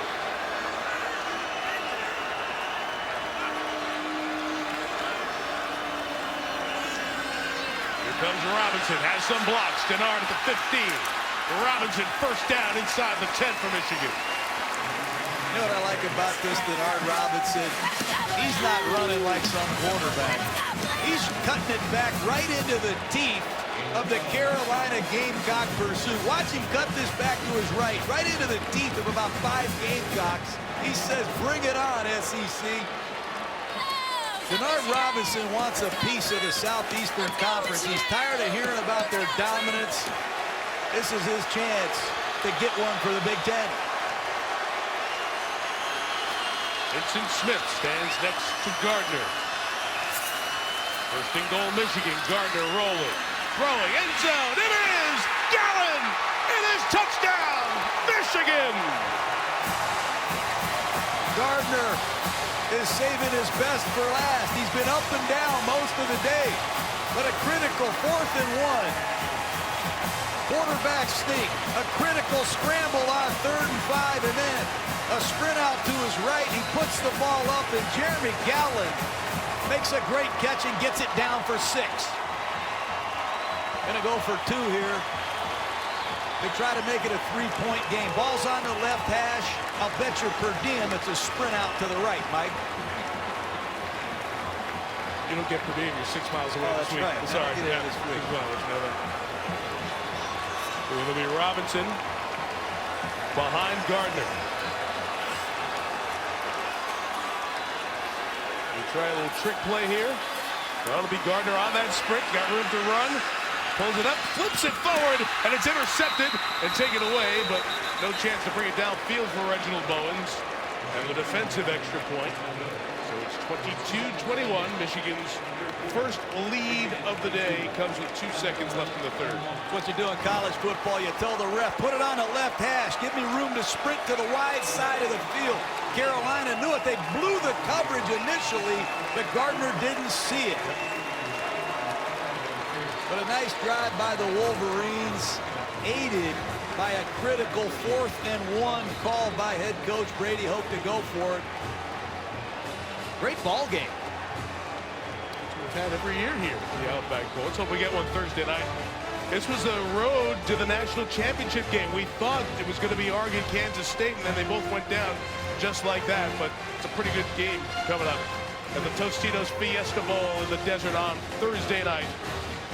Marcus Mariota and his outstanding season. Colin Klein, third in the Heisman voting. Watch ESPN app. If you're not around your TV to watch on ESPN at 8 Eastern. As we said before, all the BCS games on your ESPN radio station as well.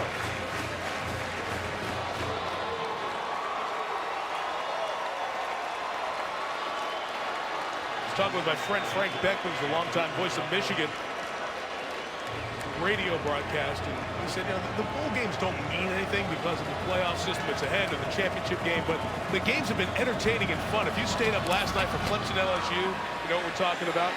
The good ones across the country today. Return here by Sanders, bottled up, brought down inside the 20. It'll be a long field for South Carolina when the fourth quarter begins. Off we go to the fourth. Michigan leads for the first time today. Hey, Drew, there's your hero, Barry Alvarez. Just kind of come back and coach a Rose Bowl and head on back to the office as athletic director. That's the job I want. That's the coaching job I've been looking for. Great coach right there, though. Wisconsin, Stanford. The Rose Bowl game presented by Big Deal coming up next year on ESPN. Our Chevrolet Drive recap as Michigan went down the field. It was 4th and 1 for the Wolverines. Throw 44. Devin Gardner ran for 19 yards. Yeah, and then it was a third down scramble play against Shaq Wilson, the Gamecocks leading tackler. He can't make the play, and then it's Denard Robinson on a power play. He cuts it back for a big gain into the red zone, and then Gardner sprints to his right, finds their favorite target, Jeremy Gallen, from a pop to Florida, and the Wolverines are back in front. You got to credit Al Borges, the offensive coordinator. He's been in the SEC 4 years at Auburn. He knows about winning in that conference. Got to give him credit. Creative game planning today by Al Borges. See what Connor Shaw and South Carolina's offense can do. First and 10 from the 15. Shaw, first look covered. He's taken off, being chased to the sideline. He fires incomplete. Rory Anderson, one of his other big tight ends, was out there hoping to get open. When the quarterback scrambles, the secondary has to plaster.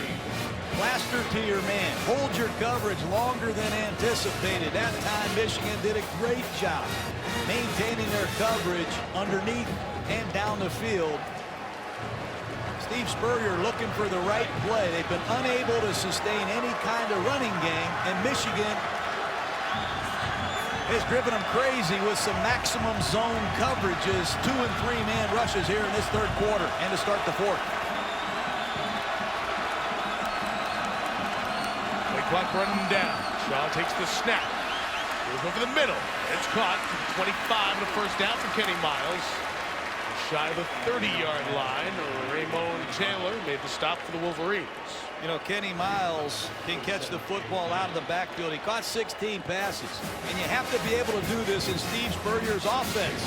Come out of the backfield as an outlet and be a resource after the catch. Lattimore had 26 catches before his injury, but normally Spurrier throws the ball to his backs almost 50 times a year. Nice job by Miles. Miles has caught 3 balls on the season. Shaw keeping up the middle. Connor Shaw brought down after a first down, though. He gained 11 before Thomas Gordon made the tackle. Zone read. That's the second time Shaw has kept the ball and come out the back end, and no one's there. He's going to stick the ball in Miles' stomach. There go the Michigan Wolverines. They've adjusted their backside blocking. Nice job by offensive line coach Sean Elliott. Instead of reading the end, let's block the end and read the linebacker. And Shaw's taking advantage twice.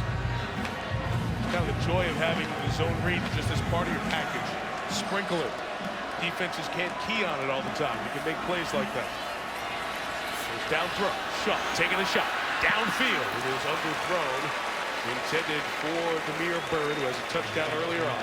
Courtney Avery was in coverage. It's the straight go route. Balls on that far hash in college football. You have to have a cannon. It's almost like Demir Bird was in a different zip code, Mike. That's why you see a lot of these down the field throws occur when the ball's in the middle of the field. When that ball miles on that far hash and you're trying to throw those deep go routes to the wide side, you need a strong arm to get that done. Dylan Thompson may be a bit better downfield passer than Connor Shaw. 2nd and 10. Here's Shaw throwing it wide side. Stays up there. Nate Sanders is free and aces the first down. Right in front of Courtney Avery at the 41-yard line of Michigan. Just when I say that, Connor Shaw says, take that, Gruden. There's a comeback to the wide side. Watch Connor Shaw, a little play-action pass, stride through the throw, great anticipation. Timing is outstanding. That's a big-time throw by Connor Shaw. Not a lot of teams, Mike, throw the ball to the field in college football, but Steve Spurrier has always demanded it of his quarterbacks. You see, first time Michigan's defense has allowed over 200 passing yards in a game this year. Showing pressure. There's the pass is bubbled out to Nick Jones. Gets forward for about 7 yards. Jordan Kovacs, along with Desmond Morgan in there on the tackle. Jordan Kovacs is one of my favorite stories in this game. One of those guys who defines college football. When Rich Rodriguez was there in Michigan, put an ad up on the website, student body tryouts. Kovacs showed up, made it, but then they flunked him because he had a knee injury from high school. So he waited the whole year. He had told his friends, I made the Michigan team. He was bragging about it, and then he was embarrassed to say they failed me on my physical. Came back the next year, made the team. They just thought he'd be a walk-on, a spare part, maybe special teams. Jordan Kovacs over 300 tackles.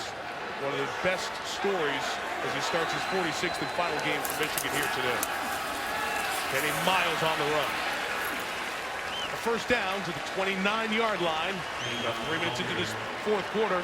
Good-looking drive for the Gamecocks. This time for this South Carolina offensive line to step up and take control of a football game. They are talented, led by T.J. Johnson in the middle, the center, over 50 consecutive starts. Young on the offensive tackle, you see Robinson, number 53, Shell, number 71, 2 first-year players. But the anchor of this offensive line, T.J. Johnson,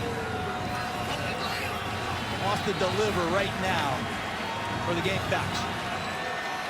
Longest sustained drive of this game for South Carolina as Shaw throws incomplete. He had an opportunity to find his tight end Rory Anderson. They miscommunicated. Robinson, pass receiving threat, is wide open. I thought Corey Robinson, the left tackle, got away with a hold right there, but Connor Shaw, not quite sure if Robinson's going to stay on the move or sit down.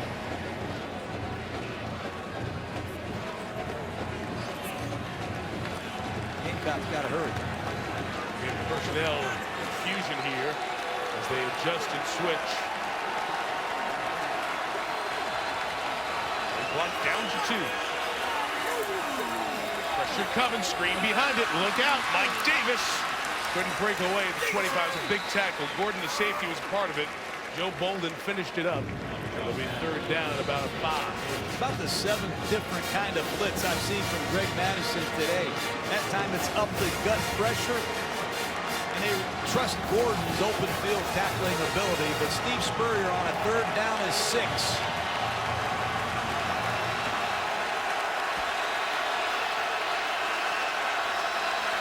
That pressure up the middle. Shaw sees it. He has the audible he wants. Under the pressure, he audible to this run to the left, and Michigan was ready for it on the end. Greg Rowe and Jake Ryan. Greg Rowe started 51 straight games, more than any Michigan Wolverine ever, Mike. And he's ready for it. It's a double-A gap blitz. They're going to run a speed option to the weak side. And how about that redirection by Rowe? In his last game as a Michigan Wolverine, he started more games than John Jansen, any of these Wolverines in his storied program. Great play by the senior. Field goal for the lead. Adam Yates, who missed one earlier. The other from 42 yards. His miss was from 33. Yates got it blocked. Kick is blocked and picked up by South Carolina. But Michigan's special teams come through with a big play.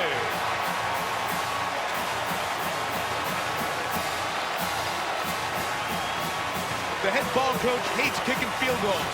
He's so proud they've only attempted 26 in the last 2 years. As they get down in this area, they're usually very good finishing the deal. But a missed field goal earlier, and this time a blocked field goal keeps Michigan on top. 4 minutes into the fourth quarter. Brady Hook pretty fired up by the effort from Quentin Washington inside.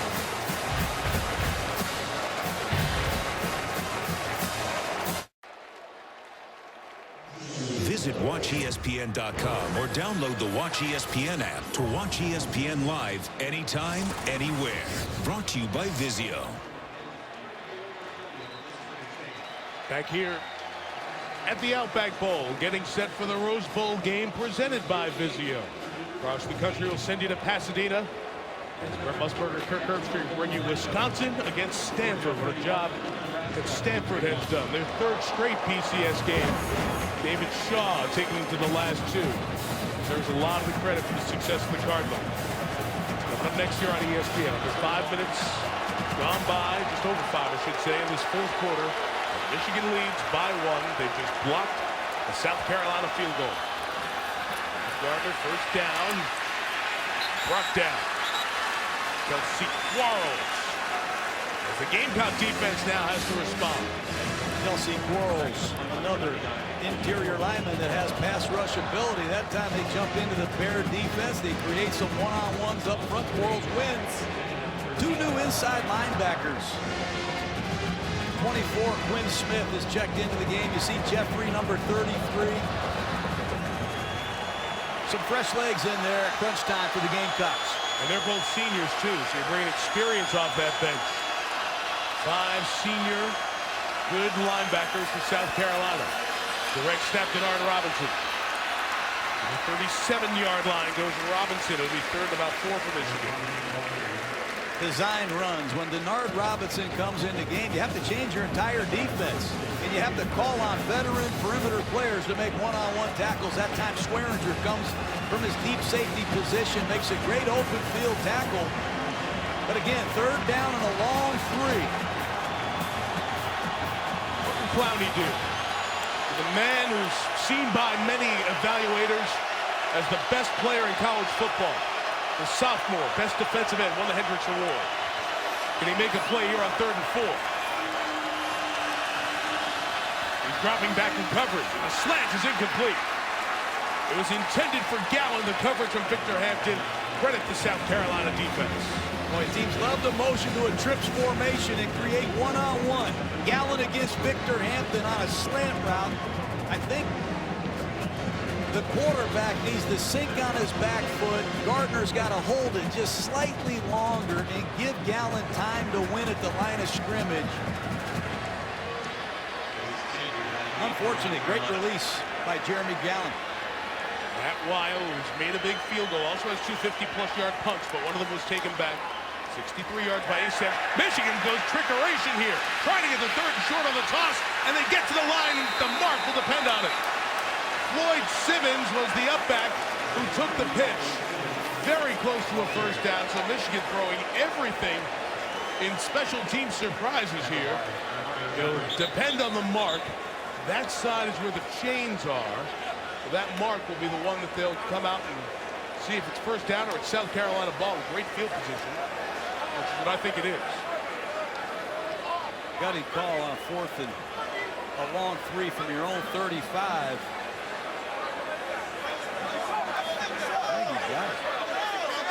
No, just short.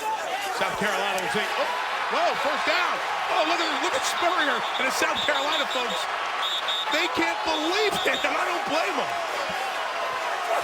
What is he looking at?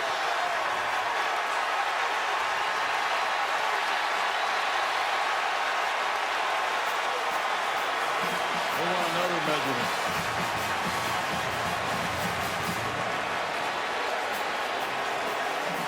Steve's trying to bring everybody under the sun over there for another look. He's trying to bring Jeff McConaughey over back for another look. South Carolina first going to challenge here. They'll go back and challenge the spot. As they took the timeout, they can get another look via replay for the challenge. Just trying to help them on the spot. first down. It's the first time measurement's been replayed.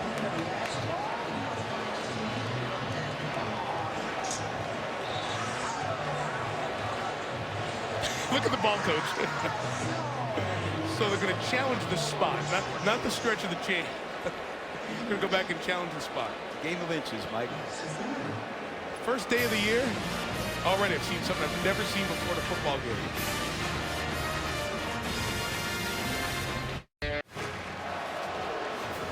Okay, is that a first down or no? Most everyone who I've ever met would say that's not a first down. The official, Jeff McConaughey, said it is a first down. And when he did, watch Steve Spurrier come in from the right of your picture and go bananas. And rightfully so, and so did all the South Carolina players. So then South Carolina challenged the spot, which they can do via timeout. They did that, and as it was reviewed, they said the call stands, not confirmed, not indisputable visual evidence. Where's the forward point of the ball when the hip of the Michigan runner comes down?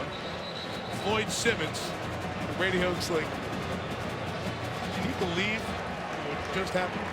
What you have to do if you're South Carolina is somehow get over it quickly, get your head back in the game. A lot of football left to be played. Great time to take a shot right now if you're Michigan. But you'd have to learn to forget about it when it doesn't go your own way and finish.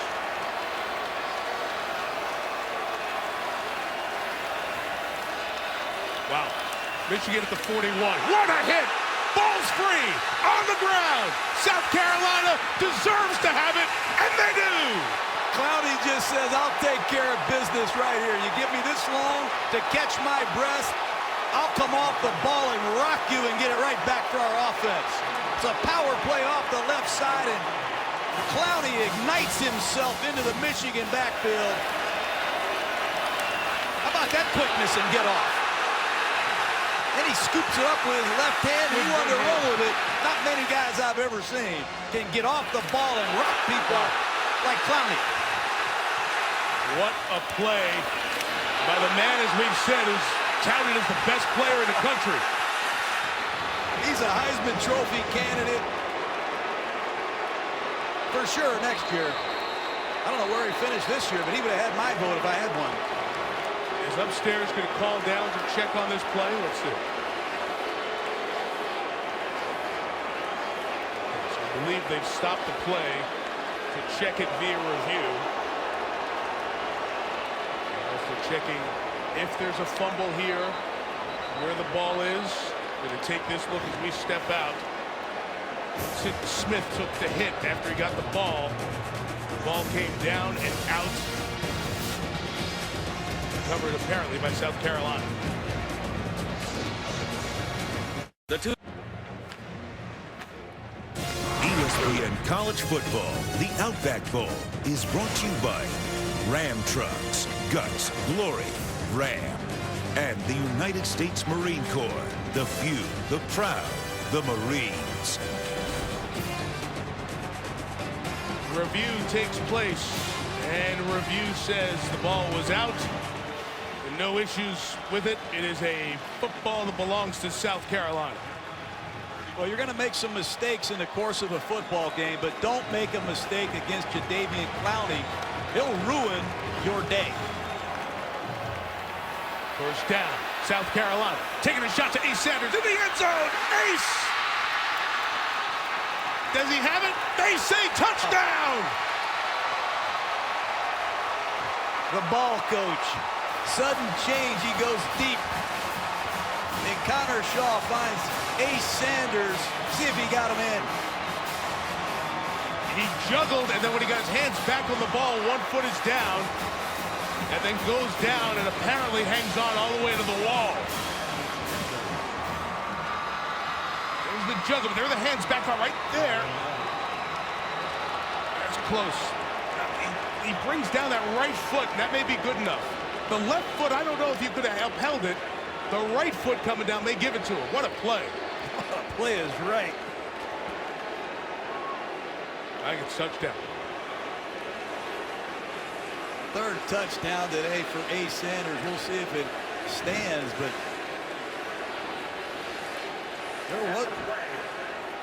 Conduct. Offense number 1. The pulling on the field of a touchdown is under further review. Timeout.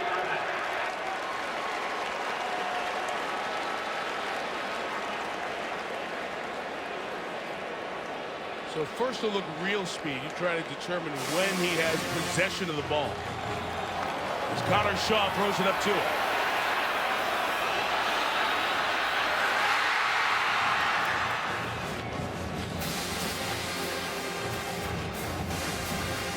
I think he had possession right there at the very end. And 1 foot down. Tremendous concentration. That is a tough call. It's one of the reasons they want to look at it live, because in slow motion so many things can appear slightly different. And the replay official Roy Reynolds, who's had a busy last few minutes, taking a look at this, and he'll give the decision down to Jeff McConaughey, the referee from the Big East. A lot of replays here. Had a spot foul challenge. Clowney's fumble play, and now this.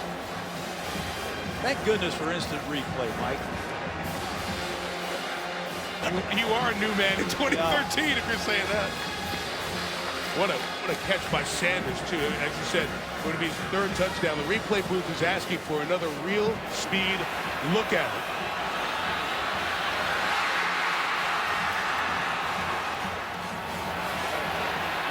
And the best I can tell is he went to the wall as he was hit by Raymond Taylor, is that he was able to hold on to the ball as he's going to the ground and making the catch. That very last touch at the end, securing it and the right foot down, would be the one that would give it to him as a touchdown. I don't know how you overturn that.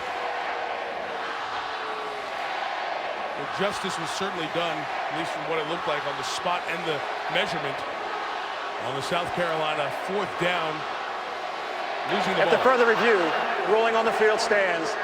Touchdown. After the play on sportsmanlike conduct, number 1 on the offense, that penalty will be enforced on the kickoff. So Ace Sanders gets his 3rd touchdown of this Outback Bowl, and South Carolina will go for 2 to try to make it a 7-point game. Go to your best players in key situations and you say, hey, make a play. Clowney made one on the defensive side, and Shaw finds Ace Sanders for the 3rd time, or the 2nd time today, and Ace is making a name for himself today, Mike. Jarrell Adams, the huge targeted tight end. He's got Sanders next to him up at the top. We'll bring 2 to the bottom, going for 2, trying to take a 7-point lead. Michigan pressures. Shaw over the top to the tight end. And Adams couldn't hang on. So it remains 27-22. South Carolina got truly the short end of the deal on that measurement. But Jadeveon Clowney said, let's take care of that. Incredible play. Picked it up like it was a little Nerf ball. And then watch Ace Sanders give South Carolina the lead.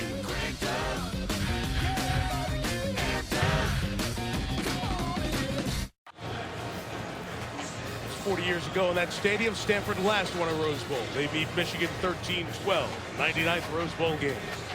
Presented by Vizio. The coverage begins as soon as we're done here in Tampa at the Outback Bowl. Time for our Pacific Life Game Summary. There has been no shortage of excitement in this one. South Carolina jumped out to a 14-3 lead. They scored a minute and a half into the game. Connor Shaw's throwing for 293 and 2 touchdowns. Devin Gardner and Michigan's offense has been better here in the second half. Ace Sanders' 3rd touchdown of the game. Tremendous catch, a 31-yarder to take the lead. But now, John, Sanders' end of the play reaction will hurt South Carolina a bit. You have to kick off from your own 20 to a man like Dennis Norfleet of Michigan. Be very careful. Norfleet has been a problem for a lot of people in the Big Ten. He looks like he's having fun. Yes. 5'6", 5'7". Freshman out of Martin Luther King High School in downtown Detroit. Kick it away from Norfleet to the other side. Dillio's been hanging out most of this game. Dilio brings it to the 36. So Shannon, Jadeveon Clowney and the defense head back out on the field.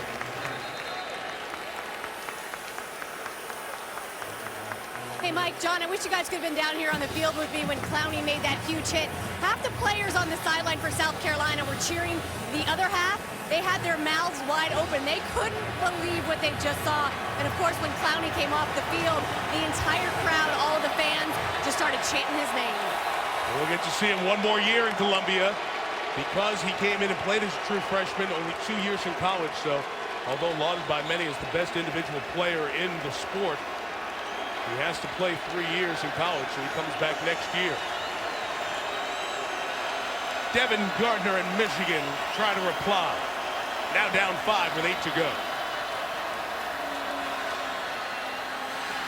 Gardner has time, and his throw's on time, complete. Right for sticks, Jeremy Gallen. And is he quick? Jeremy Gallen, he can get out of his break at full speed. Better than most NC2A wide receivers I've seen. Nice job at the top of his route.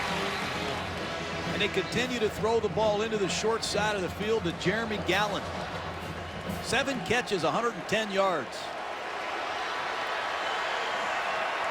47 now on the season for the junior. Second and short. Chuck it out there to Denard Robinson, and Robinson doesn't get it. At least it appears that way. Pulled up on those statements. He felt Denard Robinson on that swing the whole way. He just leverages the play. He does an excellent job holding his ground, holding the point, and waiting for his fellow teammate DJ Swearinger to cap it off. But great awareness to go with outstanding ability. He's a surefire, can't miss. 3rd and 1. Vincent Smith is the back. Carolina packed in there tightly. Gardner going to try to keep it. No surge. Didn't move forward.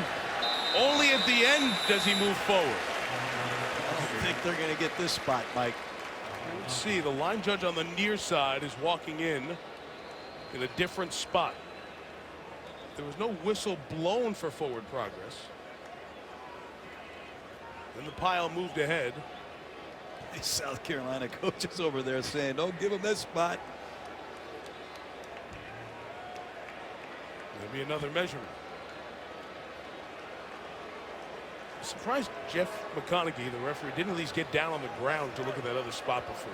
Just take out a card out of your pocket, which I've seen way back in the day, between the nose of the ball and the front of the marker.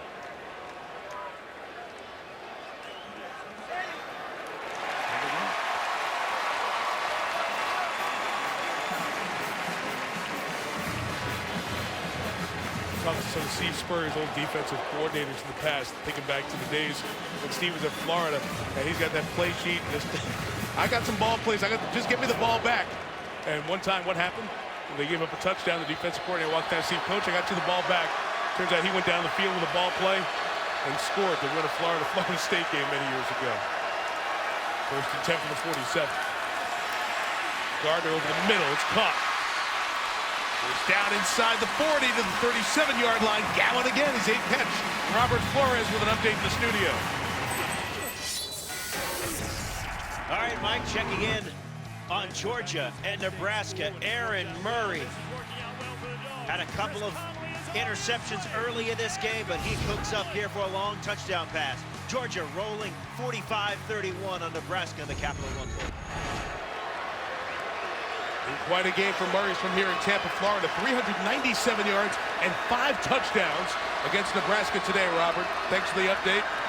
1st and 10, Denard taking the snap out of that pistol look with 3 backs, and Robinson gets to the sideline and out of bounds with 5:47 to go. I don't know how they practice all these plays. They have a unique package for Jeremy Gallen, and here's the Redskin full house pistol.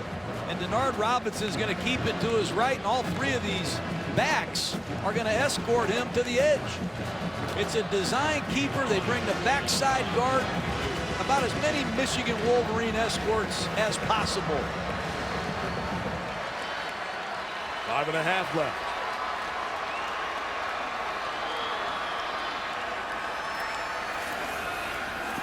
Gardner, short shot complete for the first down. Roundtree with the catch. The fifth-year senior playing his final game in the Michigan uniform. 7th all-time in receiving yards and receptions in his career in Ann Arbor. And another first down, and interesting to see what Lorenzo Ward, the defensive coordinator of South Carolina, has in store as Michigan knocks on the door of the red zone. This has been a blitz situation for the Gamecocks most of this afternoon. Michigan with 3 tight ends, and Robinson is the back. And Denard's got space. Robinson in his final Michigan game has a first down, and the Wolverines are in the red zone with 5 minutes to go. And Michigan has been out of sight in the red zone thus far today. When you blitz the strong side, when you're going to bring linebackers to one side, you better shut gaps down on the backside. And you see how strong Denard Robinson is. He runs right through DJ Schmeringer. That time the blitz backfired. Michigan had the right play called, and Denard Robinson continues to run hot. UPS efficiency update. Michigan, 4 trips to the red zone, 4 scores. They need a touchdown to take the lead here. The gain of 11. Big hit in the backfield again. It is Clowney on Robinson. Well, Taylor Lewan, he's got to do better than that. Sprint draw right at Jadeveon Clowney, and he beats Lewan like a drum. Great hand usage, good get off. He's an impact tackler, don't you think, Mike? I can feel those up here. My bones hurt. He is special. We've seen it all year. Dialing it up when it mattered most, like he did against Clemson with 4.5 sacks. 2 big tackles for loss here. 1 caused a fumble that led South Carolina to go-ahead touchdown. 2nd and 13. Gardner throws incomplete, looking for Gallen. Jimmy LeGree over there in coverage. Well, you have to prepare for the blitz if you're Michigan. Now it's 3rd down and 13 with 3:34 left. You have to contemplate 4-down territory if you can get a gain of 8 to 10 yards, Mike, with this type of system that Michigan runs. But right hash, expect a sprint out pass to the left where Gardner can use his legs. He's got Gardner, or rather Gallen and Roundtree over there. 3rd and 13. Gardner with a fire to the end zone. Touchdown, Michigan! Jeremy Gallen! Post pattern. Unbelievable throw. And Jeremy Gallen on a beautiful double post combination has shredded South Carolina today. That time it's LeGree who's in one-on-one coverage. But Devin Gardner has made some big-time plays on 3rd down in his second half. Wolverines will go for 2. Try to extend the lead to 3. A little different personnel this time for Michigan. This is a significant play. Direct snap is going to come to Denard Robinson. He's got Vincent Smith next to him. The quarterback Gardner's lined up at wide receiver. Look at all these Gamecocks. That's about as heavy a front as I've seen. They're automatic into a blitz. Just everything on the edge. Man coverage. Smith in motion. Option. Here is Smith. Tough yards in there. South Carolina all over it. Devin Taylor with the stop. 28-27 with 3:29 to go. Well, it's an unbalanced line. A.J. Williams, the freshman tight end, is in the game. They clear out the safety with the slot receiver, and Jeremy Gallen goes to work against Jimmy LeGree on the outside, and the ball is thrown perfectly. Double post. It's a common red zone combination. You see the little shake move at the top, and Jeremy Gallen, he's run double moves, timing patterns. He's been good after the catch. For him to come back to the state of Florida where he grew up in Apopka and deliver like this, good for him. This is a heck of a secondary that he's going after.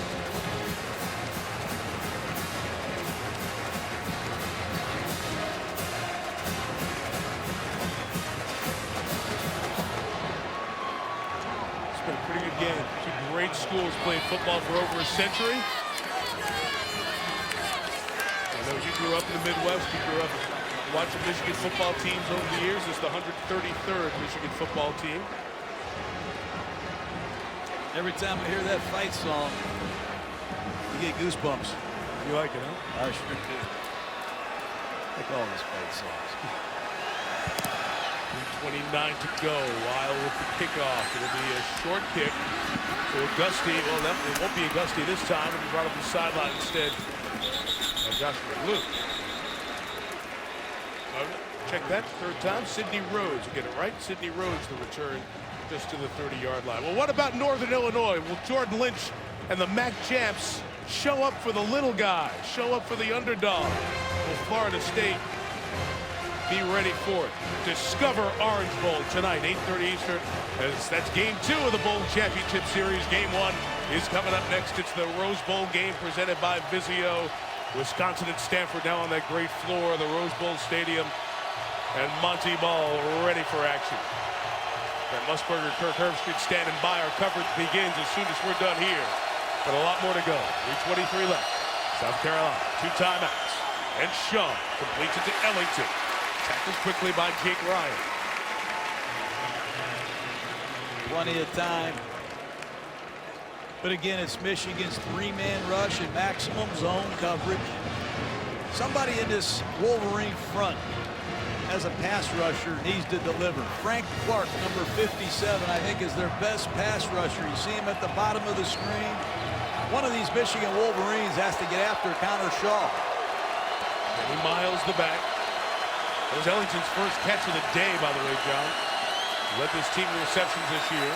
Pressure comes, Shaw stepping up, nowhere to go. Step into a sack. Bent backwards by Jake Ryan, the defensive playmaker for the Wolverines. They lure you to sleep. 3-man rush, 3-man rush. Then it's going to be a boundary blitz, and they overload you, and they're one short, and down goes your quarterback. But it's been a great combination of maximum zone and spontaneous blitzes that have helped Michigan get back in this football game. 2:14, 2 timeouts, clock running. Is this 4-down territory, South Carolina? I believe it is.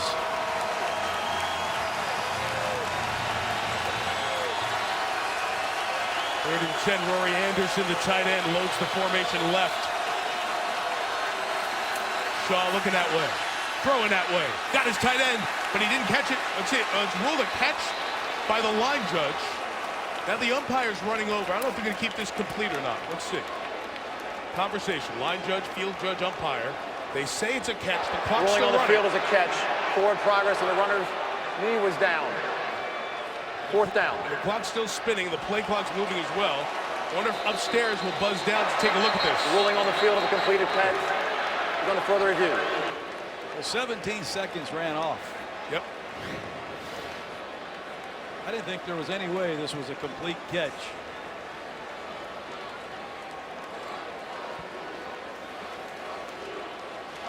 Like it, from that review, it looked like it was a catch. He was down. He goes right down on his bottom. He's got the catch secure, and then the ball's punched out. That's a catch.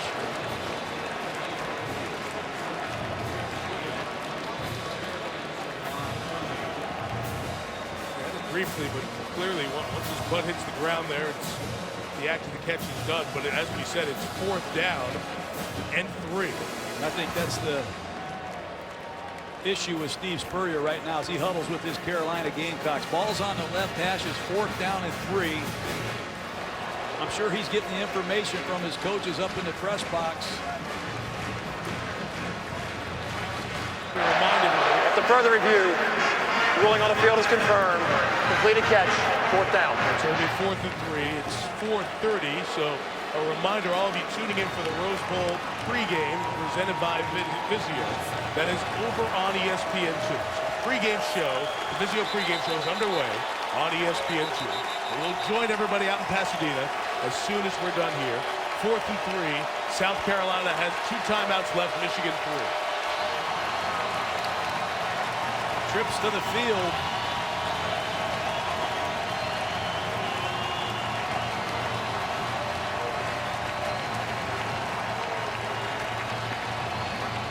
See what this call is.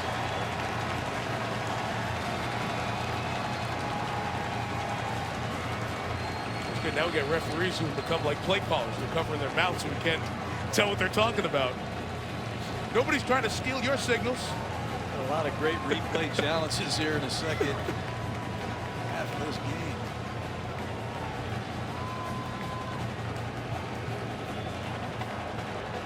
I think they're trying to check the time on the game clock here. There should be a little more time left.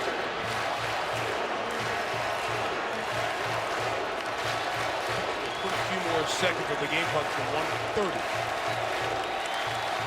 It is 4th and 3. South Carolina. Connor Shaw, the quarterback. 2 to the right, 1 to the left. Needing to get to the 40 to keep it going. Michigan brings pressure. Shaw throws. It is caught. Ace Sanders first down. Who else at the 43-yard line? Gutty call. Blitz, all-out blitz by Michigan. You play one-on-one coverage, and guess who they go to? Ace Sanders against the safety, and Gordon's no match. Sanders and Nick Jones near side. Ellington to the top. Final minute of this Outback Bowl. As Shaw, nowhere to go. Wrapped up. Trying to throw it away. Sanders able to catch it at midfield. The clock runs. South Carolina should take a timeout. And they do at 51. South Carolina is charged with their second timeout of the half. A couple of seconds on the clock there. Spurrier was getting it on the far side. I think the official from that side is going to tell the referee to reset the game clock. Please reset the game clock to 52 seconds. 5-2 on the game clock. Credit to the side judge, Mark Wyndham, for getting that right. Pretty good game. I'll tell you what, the biggest concern I have if I'm South Carolina is, what if I have to kick a field goal to win this game? It's one thing Steve Spurrier told us yesterday. We don't kick a lot of field goals. We score touchdowns in the red zone. Well, you know what? They've had one field goal blocked, and they clearly missed one bad earlier in the ball game. They're 0 for 2. I don't know exactly where they need to get this ball to get it in range, but I don't care where they get it. They have to be uncomfortable if they have to kick a field goal to win it. Saw the earlier struggles of Adam Yates, who was 11 of 15 this year and made a 51-yarder against the Gators. South Carolina down to one timeout. Remember, they lost one earlier today when they challenged that spot just in Michigan territory. 52 seconds left. Shaw's pressure. Shaw's in trouble. Spun around. Shaw alive. Sanders got it. First down. Ace Sanders at the 43-yard line.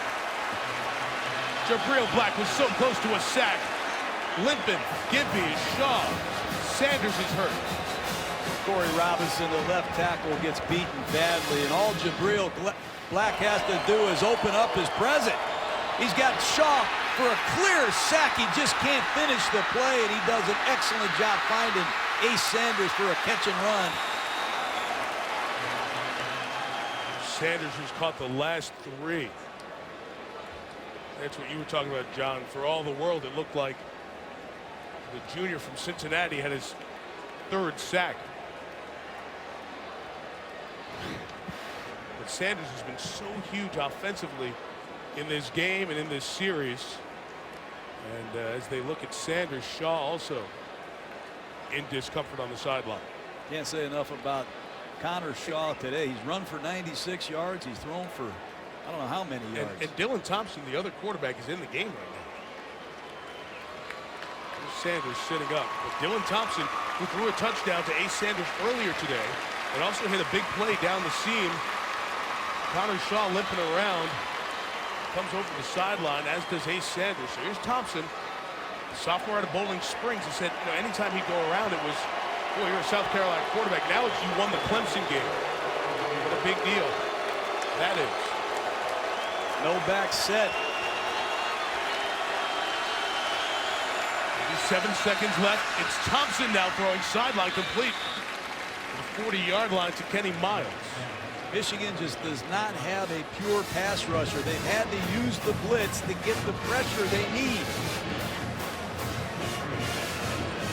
Black, number 55 at the bottom of the screen. Somebody in the, whatever you call it, maize and blue, Mike, has to step up right here and rush the passer.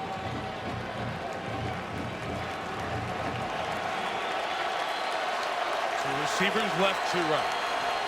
Dylan Thompson off the bench. Scrambling, in trouble. Thompson keeps it alive, gets to the sideline, gets out of bounds. at the 40-yard line, maybe just inside of it. It's 26 seconds left with 3rd and about 7 to go. Well, Michigan fans have to be losing it. That time James Ross has a chance for a wrap tackle. They just haven't been able to finish. And right now on 3rd down with this ball on the left hash, they expect Dylan Thompson to look for his big tight end, number 87, Justice Cunningham. They love these seam balls to the wide side of the field. Pressure on. Thompson hangs in there, throws underneath. Demir Bird has it. Bird's got a first down at the 32. 21 seconds left. Quick 19 string. as they stop it. They're going to clock it. They do with 17 seconds left. Again, as John mentioned, Yates has missed 2 field goals today. From 33, it was wide. From 42, he got blocked. Connor Shaw, who gutted it out through a lot of pain in this game, cannot finish his drive. It was nuts. Can't be on the field for his closing drive, but he had the first half of it. And I'm expecting Michigan to blitz, to try to knock Carolina out of field goal position. This is hard on Dylan Thompson, Shaw's replacement. You're coming in the middle of a bowl-winning, potential game-ending drive. Well, it's a good thing he played earlier. Michigan rushes 4. Here's the pressure. Thompson got hit as he throws open. Complete. Touchdown, Ellington! Unbelievable. A zone blitz. They don't pick it up. And Dylan Thompson ends Michigan's day anyway. What a great throw. How tough are these South Carolina quarterbacks? Thompson, he's limping off the field. But when you blitz, you still have to play coverage in the back end, and Michigan has failed to do that in some critical situations today. What a throw by Dylan Thompson. South Carolina will take its final timeout to set up for the 2-point conversion, trying to go up 7. Bruce Ellington with the touchdown. It's a blitz at the bottom of the screen. They drop the defensive end. It's a zone blitz. Nobody's in the middle of the field. They blow the coverage, and Dylan Thompson stands in the pocket and makes a great throw. Ellington has the easiest touchdown he's had all year, but if you watch Dylan Thompson in the pocket, it's his ability to stand in the face of pressure and make a great delivery. It happened 6 times on that drive. That time was Ryan coming straight at his face, taking the shots on the blitz from Ross. Thompson took the hit. Shaw in pain, limps down the sideline. It's like tag team wrestling. You go as long as you can and reach out of the ring and get your teammate. And Dylan Thompson just jumped into the ring for Carolina and finished Michigan. 4th lead change in the last 14:51. Now South Carolina goes for 2. Dylan Thompson looking, throwing for Ellington again. Ellington doesn't get it. He was challenged by Courtney Avery, and a flag is called on South Carolina for offensive pass interference. Offense, number 23. Penalties decline. Extra point is no good. Decline that penalty. Extra point's no good. It's a 5-point game. Just a quick thought on Ellington, who made that play. Ellington, as we mentioned before, South Carolina fans know this, he's the point guard of the South Carolina basketball team. Frank Martin, who was the coach of Kansas State, now the South Carolina coach. John and I were both talking to him before the game. He said, we have practice tomorrow, a quick run in the morning, then in the afternoon at 3. He said Ellington will be there. He'll practice. That's the way he is. That's the kind of player and individual he's been. He's been so good for those 2 quarterbacks and has what could be the game-winning touchdown. The only thing Michigan can do now is have a desperation return. I know they have something in their game plan where they can get a desperation return of some kind.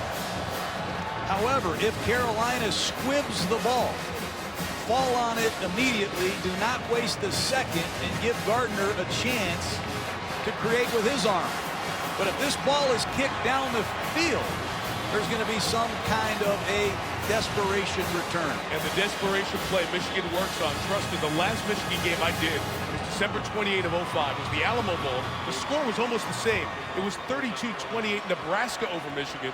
And Michigan threw 11 laterals back and forth down the field and almost scored a touchdown as players from both teams were on the field. So it's definitely been part of Michigan's preparation throughout the years. We'll see how the South Carolina team kicks it. Who gets their hands on it? Norfleet's been desperate to get the ball in his hands all day. Adam Yates with the kick.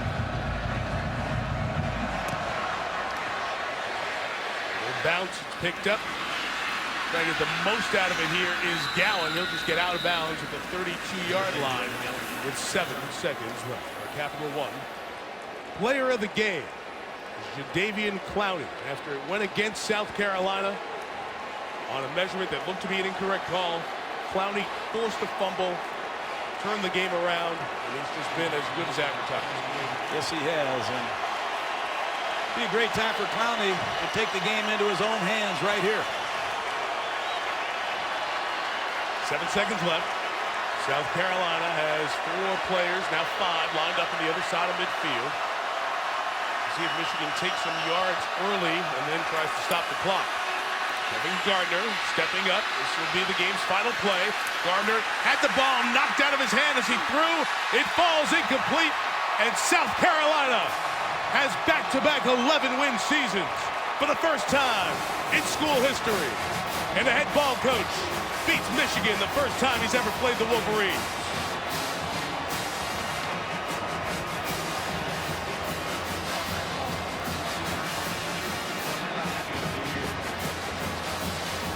What a great win for South Carolina. Michigan's season ends 8-5. Most of its losses to top 10 teams. 4 as a matter of fact. Here's Shannon with Steve Spurrier. I'm sure Gatorade never felt so good right now, Coach. 11-win season, and you beat Michigan, a team you've never played before. What does this mean to you? Well, we're fired up for the players. We haven't won like this since I've been in South Carolina. I hadn't won many like this where we score with 11 seconds. But give Dylan and Connor and Ace and Bruce, all those guys, they made a bunch of plays, and our defense hung in there and held them to 28, which was pretty good. You challenged that first down call by the refs. What statement did they make? Said it looked like he gave him a gracious spot, and it also, the ball wasn't touching. But you can't do anything about it. Just live with it. What statement do your players make? Clowney knocked it loose the next play, so I'm glad they made it. Congratulations, Coach. Thank you, Shannon. All right, Shannon, thank you.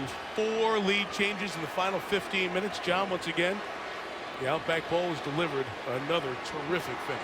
I'm going to the Outback. Ace Sanders, you have to give him credit as well. The punt return, 2 touchdown receptions. Carolina leaned on a lot of different Gamecocks today. Jadeveon Clowney, the impact fumble. And some big 4th down conversions that did not happen and did happen as well. As South Carolina heads to the season with a top 10 ranking and back-to-back 11-win seasons, as Denard Robinson's tremendous Michigan career comes to an end with a loss. Our final score here from Tampa, South Carolina 33, Michigan 28. Hope the next 364 days of games are just as good as this one. With John Gruden, Shannon Spake, and the women and men of our ESPN team, Mike Tirico. So long from Tampa. We're just getting started. 2 more games to go. Now, the Rose Bowl pregame presented by Vizio.